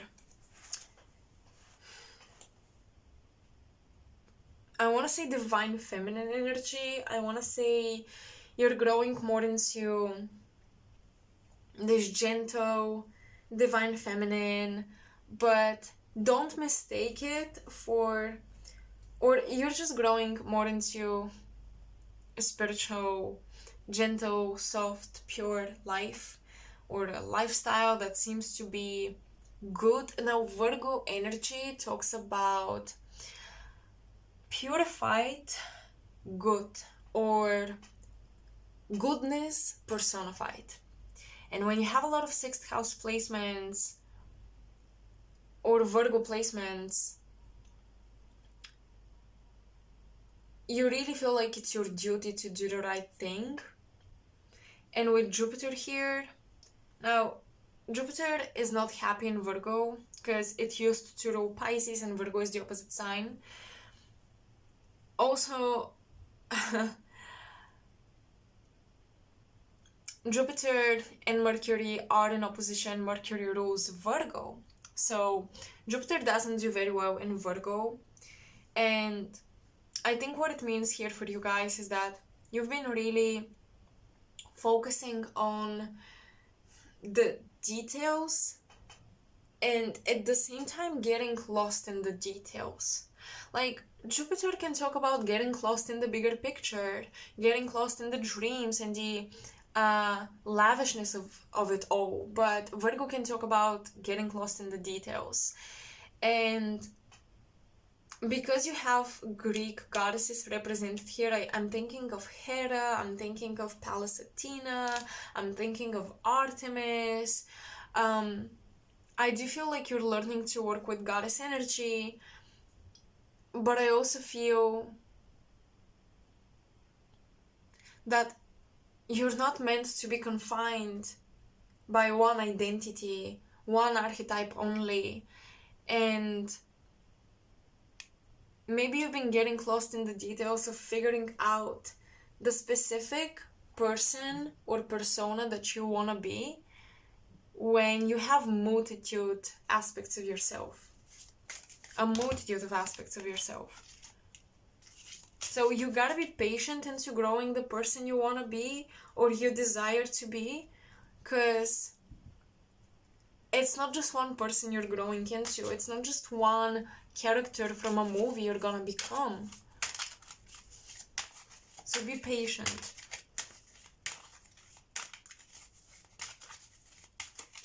The details and the bigger picture have to work hand in hand for manifestation to work.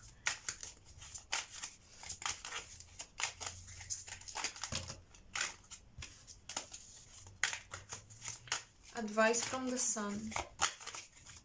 Advice from the sun and messages. Rebellion, Mars in Aquarius. Okay, a lot of your frustration or anger. We have manipulation at the bottom of the deck. I'm getting this card. A lot of your frustration and anger with society has to be poured into philanthropic causes and services. Like, when you have Mars in Aquarius, or just that energy simply means that you defend the everyday human. Aquarius is the everyman in astrology. It's like the human being, period. The human being, period. Aquarius is not like the mother or the politician, the president, the queen, the king, the child. Aquarius is the human. Do you sense the difference? Like, you can be anyone, but if you're human, you have certain rights, you're part of this community, you have to be taken care of, you have to take care of others, you're part of life.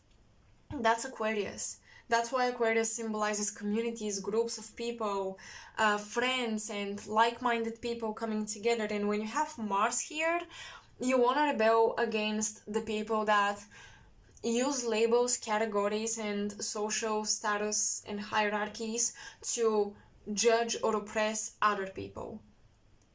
People who use their power to manipulate. And I do see you getting into a field where you're going to meet a lot of diverse people, where you're going to work with people from all walks of life, and they're gonna see you as somebody who's protecting them or somebody who's empowering them in their humanness.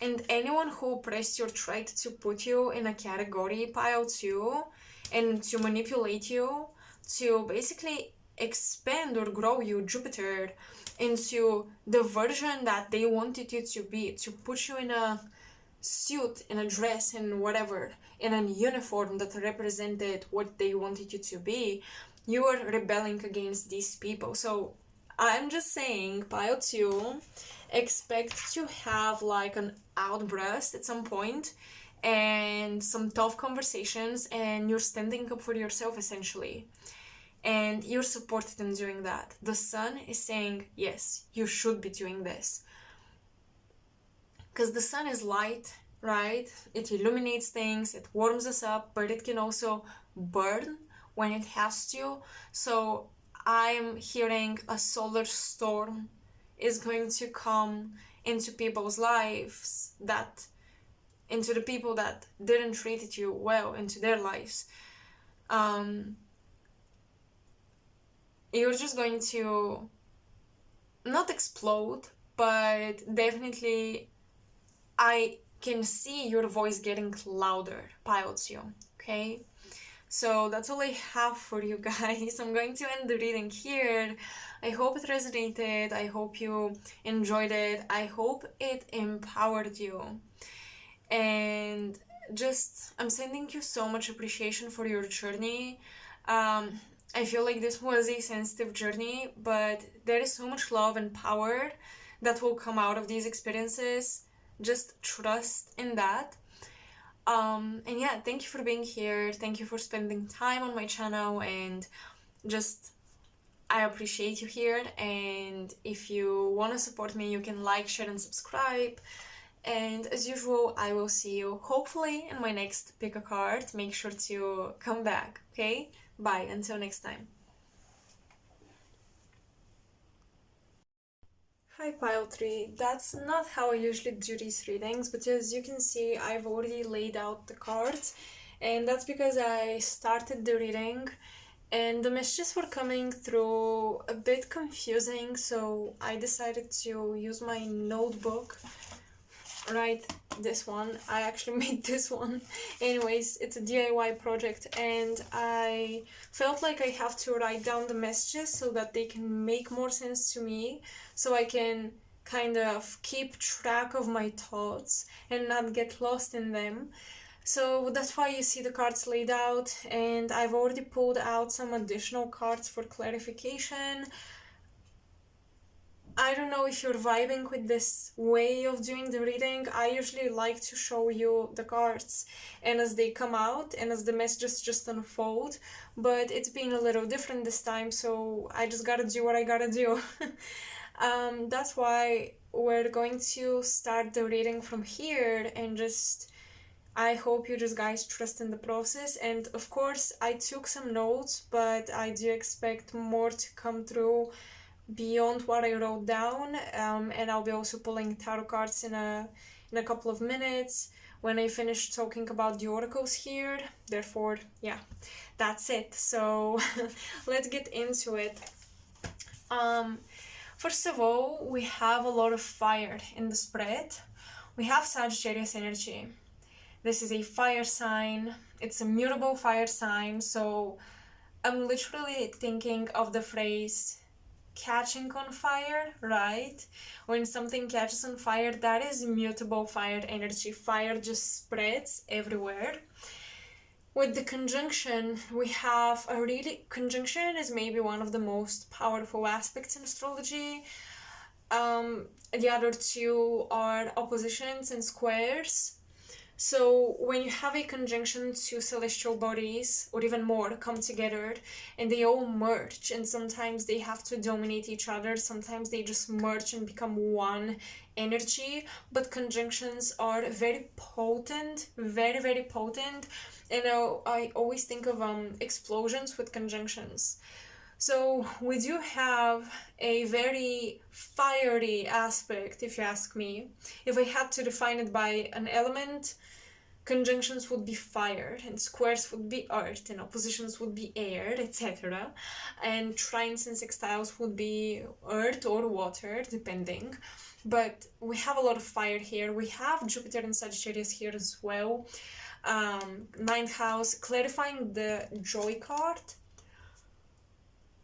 which is number 9 again, and we have number 9 here, of course. So we have the joy card clarified by Jupiter and Sagittarius. This is domicile Jupiter. And we have Saturn in Pisces. Saturn is in the sign which Jupiter previously ruled in ancient times. So a lot of mutability. We have Pisces as a mutable sign, Jupiter as a mutable sign, Sagittarius as a ruler of mutable signs, Sagittarius as a mutable sign, all that fire. Now, this was just a really interesting synchronicity to me, because we also have this one card, frustration, clarified by Mercury in Taurus, very fitting with resistance. Okay, so when I looked here, I was like, okay, pile 3 are really working with a lot of fire. You guys might be working with fire elemental spirits. You might be working with candle magic at this time, and it's really benefiting you. You've got a lot to burn. You might also be dealing with a lot of anger and passion and frustration and creativity and enthusiasm and spontaneity and excitement and desire, okay, and the desire for freedom, especially, and for adventure. So the sun right now is illuminating a very active journey, a very bubbly, proactive, always on the go journey. Right now, you guys are either starting to run, or you're already in the process of running you on your journey. You're not walking on your path, you're not like climbing your path, you are running down or up a hill, doesn't matter, you're running. And I feel like most likely you're running down, and some things in your life are picking up momentum. They're running down a hill. You know, when you run down, you're much faster than if you were to run up, right? So things are picking a lot of momentum, because it's like you've been climbing and putting a lot of effort into things for the longest time, or just for quite enough time to get bored, and now you reach the top of the mountain, and now you're running down the mountain. And that's not like you're descending or you're doing something wrong or you're quote unquote downgrading. You're literally just picking up a lot of momentum. You're running almost happily into the unknown, into a forest, into an adventurous new territory with Sagittarius and expanding. The sun right now is illuminating your path of traveling to new places, new countries, new cultures, a new language, new studies. Okay, you're being encouraged to make alliance, anyways, I am mispronouncing the word, but it's you. Make friends and contacts with new people, new places, new educational journeys, new philosophies, new books. So I do see that right now what brings you most joy is studying philosophical, religious, just subjects that require abstract intelligence and that require the higher mind and almost your soul to be involved in the process of studying. Like, you don't study philosophy without your soul being in it. It's very, very difficult. So there's a lot of studying, there's a lot of travel opportunities there are also opportunities for you guys that are going to maybe rise up in the new year. But I wrote down, let me check real quick. Possible doors are opening for you with the key card of Anubis, opener of the way. Opportunities for journalism, writing, religious studies, anthropological studies, mythology and travel tours, world tours, recording or filming a documentary, writing a book that is a documentary type of a subject, writing a book in general, teaching in a new environment, teaching a new subject, talking to and about the underdogs and their life and their philosophy, writing books on philosophical subjects, writing articles, etc. So these are fields where you could receive opportunities and doors can open for you, and these are things that will bring you extreme amounts of joy at this time. With Jupiter and Sagittarius, I'm telling you, a lot of you are conquering territories in the academic field. A lot of you are earning respect, you're earning a bravo, you're earning a pat on the back, maybe by other authorities that you really respected. But there is something about a big project, a big research coming into the light, okay, as a complete thing. In that sense, with Saturn in Pisces, you're also letting go of this journey because you're ending it. But it's not going to just end, okay? You're ending the process of creating something, it seems. But the new invitation or the new advice that you're getting from the sun is to... I kept getting this, and it came through as visions, and I didn't know how to formulate it down with words. So I kept getting, it's time for you to experience your studies on the spot. And I kept seeing you guys going to galleries, museums, libraries, different sites in architecture, and just talking to people in their houses and like things of that nature, meeting people in different cities all over the world. So a lot of you, you've done the research, you've done the work, or you got the diploma, you finished your diploma project and you're graduating this year or something, and it will come time for you to go out there in the open and explore new possibilities with the new skills that you have. And they're saying, your spirit guides are saying that everything you did under the guise and under the guidance of your teachers or your boss or somebody that just, was an expert, they were helping you, etc., you will be able to do the same thing, if not even bigger things, on your own. And it's very important right now to gather a group of friends in your network, because you will graduate or you will quit this job, or you will move to a different company because the previous company literally recommended you and they're sending you off into a new one or something. You will do this transition, you will go through this transition, and it doesn't mean that, oh, now what do I do? Now I can't do all these fun things I did when I was just experimenting, just studying, etc. And this would be especially relevant if you're a student who's graduating.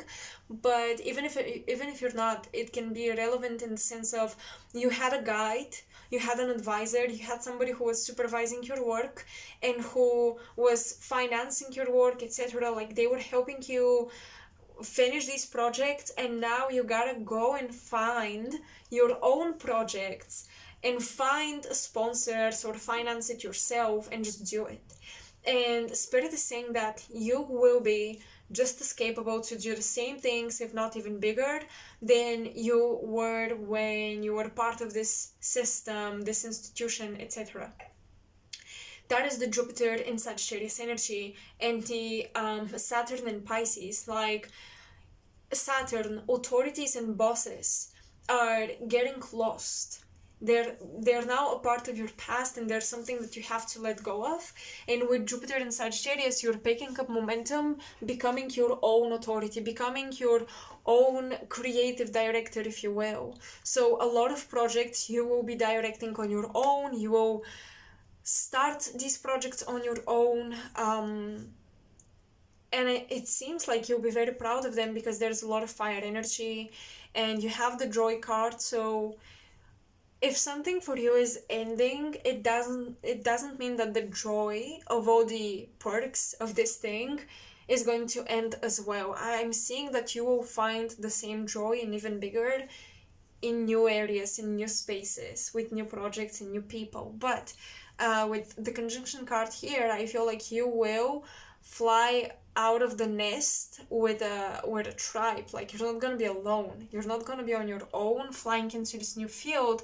So I feel that you will hold on to past co-workers or students that you studied with, etc., like friends that are also creative like you, or they're in a similar field. You complement each other in some sort of way with the conjunction energy. You will not be alone venturing out into the world, and I think it's going to be a lot of fun. With the frustration card and Mercury in Taurus, there is resistance, especially around living the physical experience of your skills and your knowledge, or the way you did your project. Maybe you did it in the safe environment of your home behind the computer screen, and now it's time that you book the travel ticket, and now it's time that you go and interview people on the spot, and it is frustrating. There is something about the lifestyle and a routine that you will have to give up because it no longer fits the adventurous spirit that is awakening within you. A lot of you guys will be changing in such a dramatic way that I think people would not recognize you, or they would see like just a lot of new qualities within you, and that's because you're very, very driven to live an exciting life from now on, and to not soak just because one chapter ended. With Sagittarius and Jupiter, we have a lot of reference to books, right, to writing and journaling, etc. So I just think that one chapter of your book is ending, but you're still writing your story. So yeah, I feel like with Saturn and Pisces, don't let yourself lose interest or passion or that creative vision that you have just because you're no longer in the same environment. Another message that I was getting for you, pile 3, was something about frustration with relationships. Okay, a lot of you have to have conversations with your partners. With Venus in Capricorn, I'm getting a lot of you have been in long-term relationships, but something has to change because you guys are changing, and your lives will be changing, your careers, your journeys, basically. So I'm getting a lot of you have to have this conversation. It might be tough having this conversation with your long-term partners.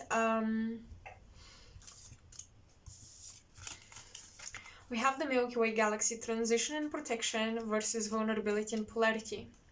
So don't keep your dreams a secret because you don't want to hurt your partner's feelings, okay? Because pile 3, you're just the type of person that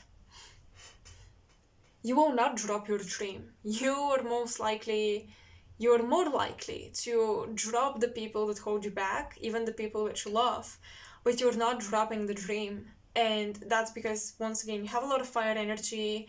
You may have South Node in a fire sign, South Node in a fire house. So what houses are fire houses? The 1st, the 5th, and the 9th. Aries, Leo, Sagittarius energy. You may have a fiery planet conjunct your South Node or your moon, or you may have a fire moon. You're you know who you are and you know what you want. Although you may think, but I'm figuring myself out, on a deep level, you know who you are, pile 3, and you don't need people to tell you you're not someone when you know you are someone. So you are more likely to drop people, places, and things, even if these are things and people that you love and you respect. You're still gonna walk away, but you're not gonna wake from the dream. So please do justice. Do right by your partner and be honest with them.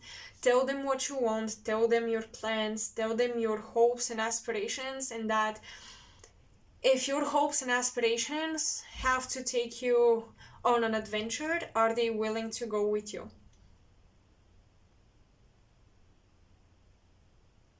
Are they willing to walk by your side and be with you?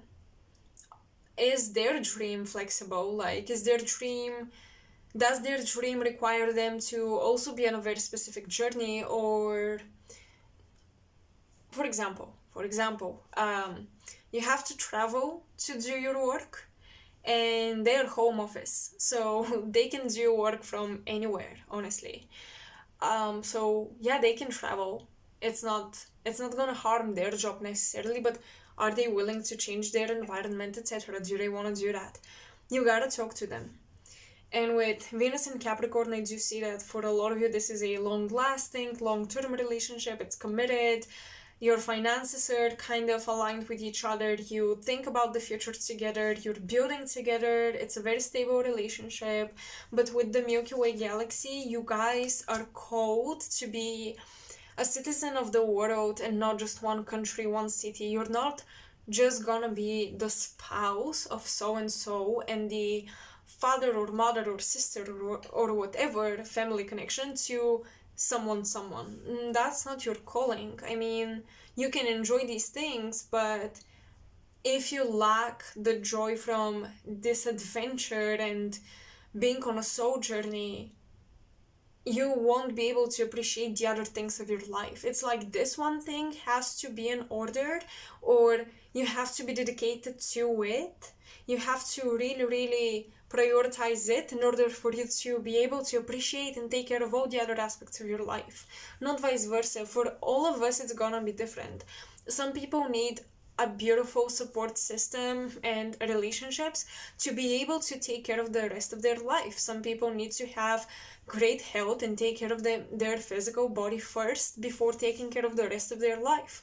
Others care for a community. Some people care for their pets, others care for their money, or whatever it is. It's different for all of us. Creative pursuits, whatever it is. And for you, it's this journey experience, okay? Being on this journey, being on a forever seeking the truth type of a path. You're always gonna be a truth seeker, and it's so funny. It's so fitting that this is the tarot deck you chose, the Truth Seeker's Tarot. So yeah, you have to talk to about this to your partner. Now we have Six of Cups and the Knight of Pentacles.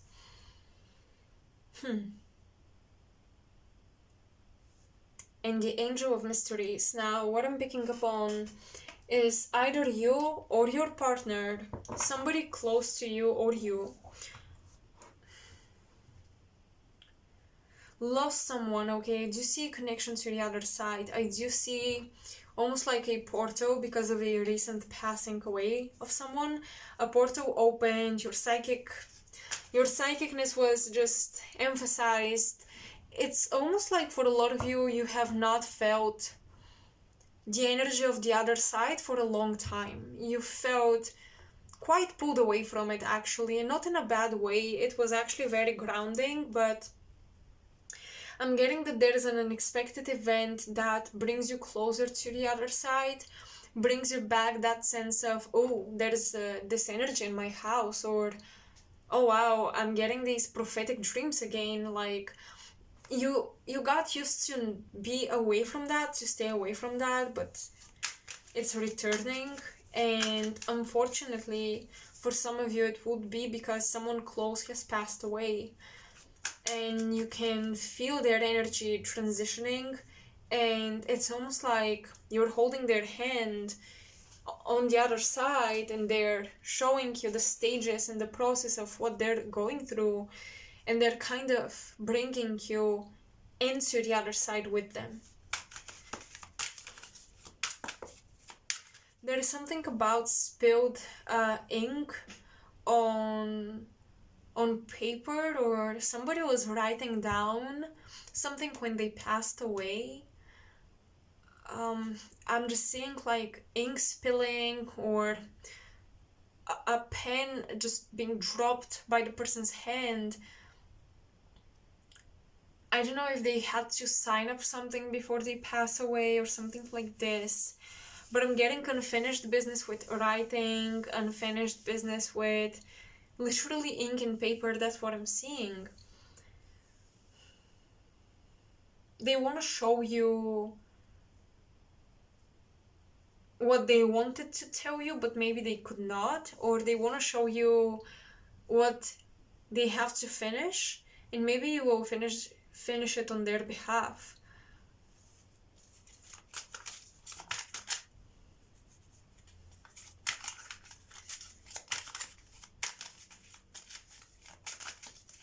Clarify, Razio, the Angel of Mysteries.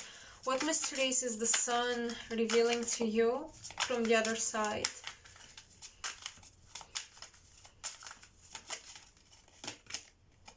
Wow, okay. The devil. I have the devil come through.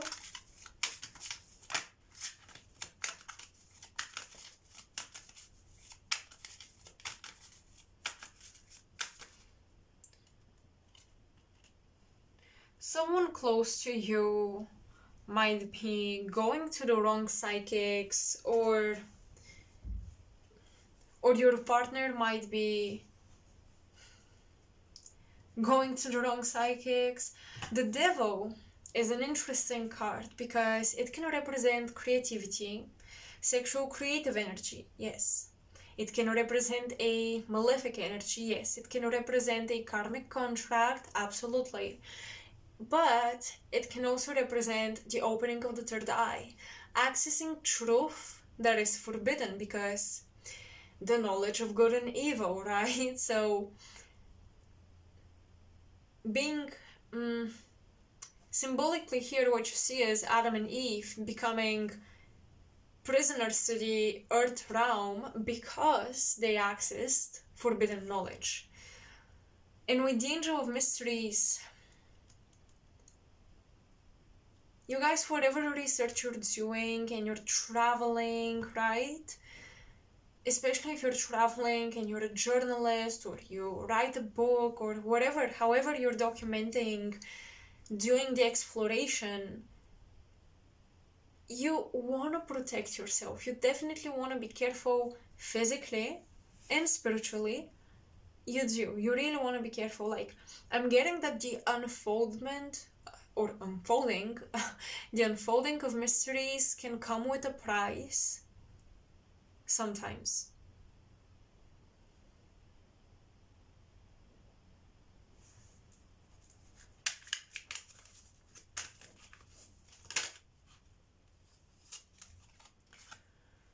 Nine of Wands.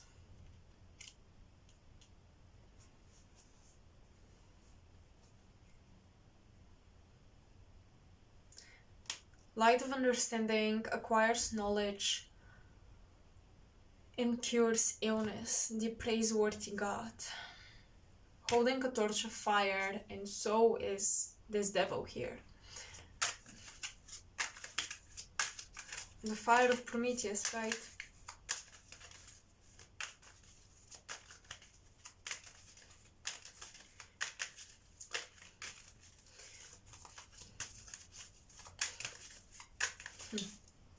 The sun is illuminating the potential of you becoming Prometheus, or a version of Prometheus for people. But at what cost?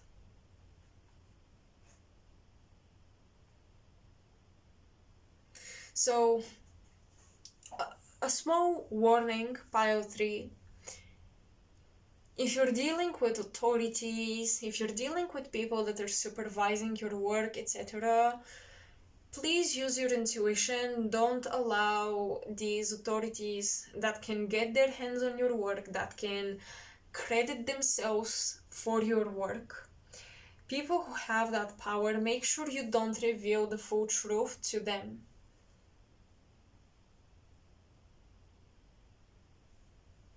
So if you try to publish your book through a very famous publishing house or something, you may find yourself having to censor yourself and diminish the wisdom a lot.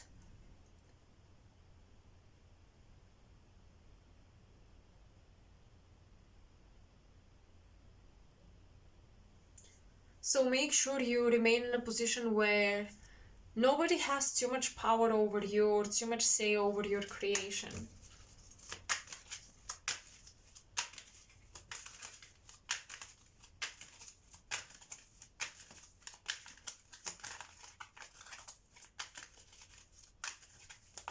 Let's just for pile 3.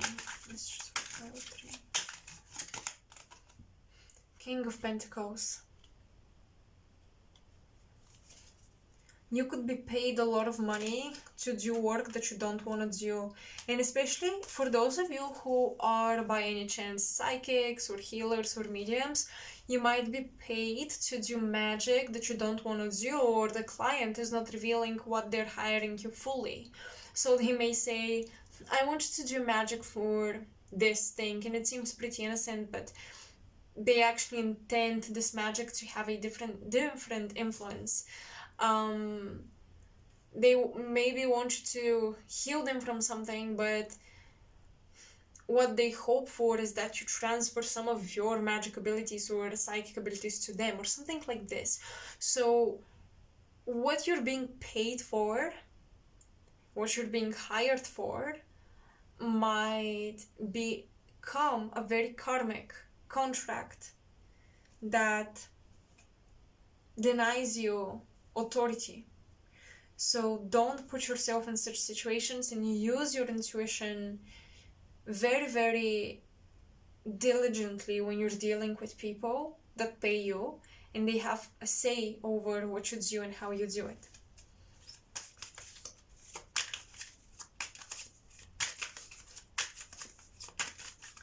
Clarify the devil, please.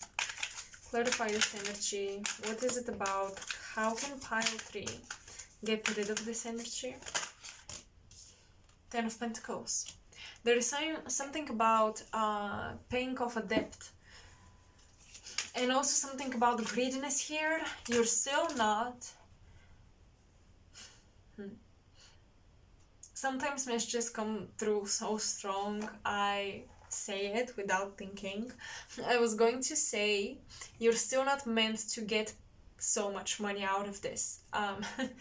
And I know how this may sound, like we can manifest anything we want, right?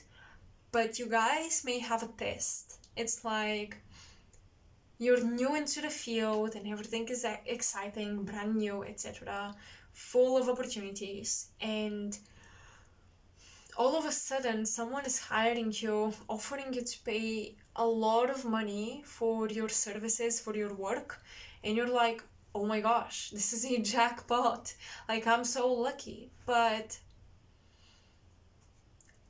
you have to pay a price for being so lucky down the line with the devil energy. So when I asked what should you do to avoid this, to get rid of this, 10 of Pentacles. Mind your budget, mind your finances, take care of your finances. It's amazing when we feel supported by the universe, abundance is flowing into our lives, our clients are good to us and we're good to them, and everything is working perfectly and in harmony. But I feel like you may not see it coming, like you may feel something that it's just too good to be true, and it might be. So pile 3, I don't want to scare you about money, but make sure you have finances and you have savings enough so that when somebody offers you this job, you don't feel desperate to accept it. You can deny it. If you feel like something is off, you can deny it. And something that's coming through is that this person may wear a very strange hat. They may wear strange things around their head that just puts you off for some reason. So I know you may want to be like non-judgmental, but if something gives you an ick or an off vibe, listen to that. You're not judging the person, you're judging their energy. You're not judging, I don't know, whatever appears about this person on the surface level. You're judging the energy. So before you extend compassion and you try to be understanding, make sure you listen to your intuition and your survival instinct.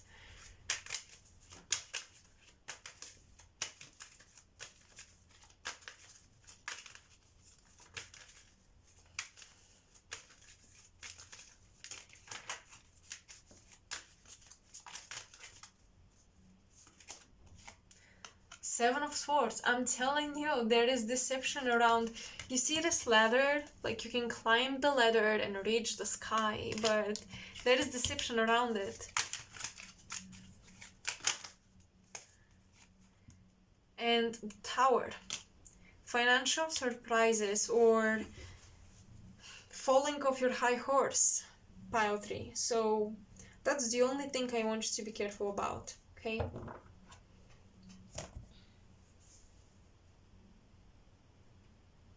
Well, pile 3, I will end the reading here because I feel like that's all I have. So I really hope it resonated with you.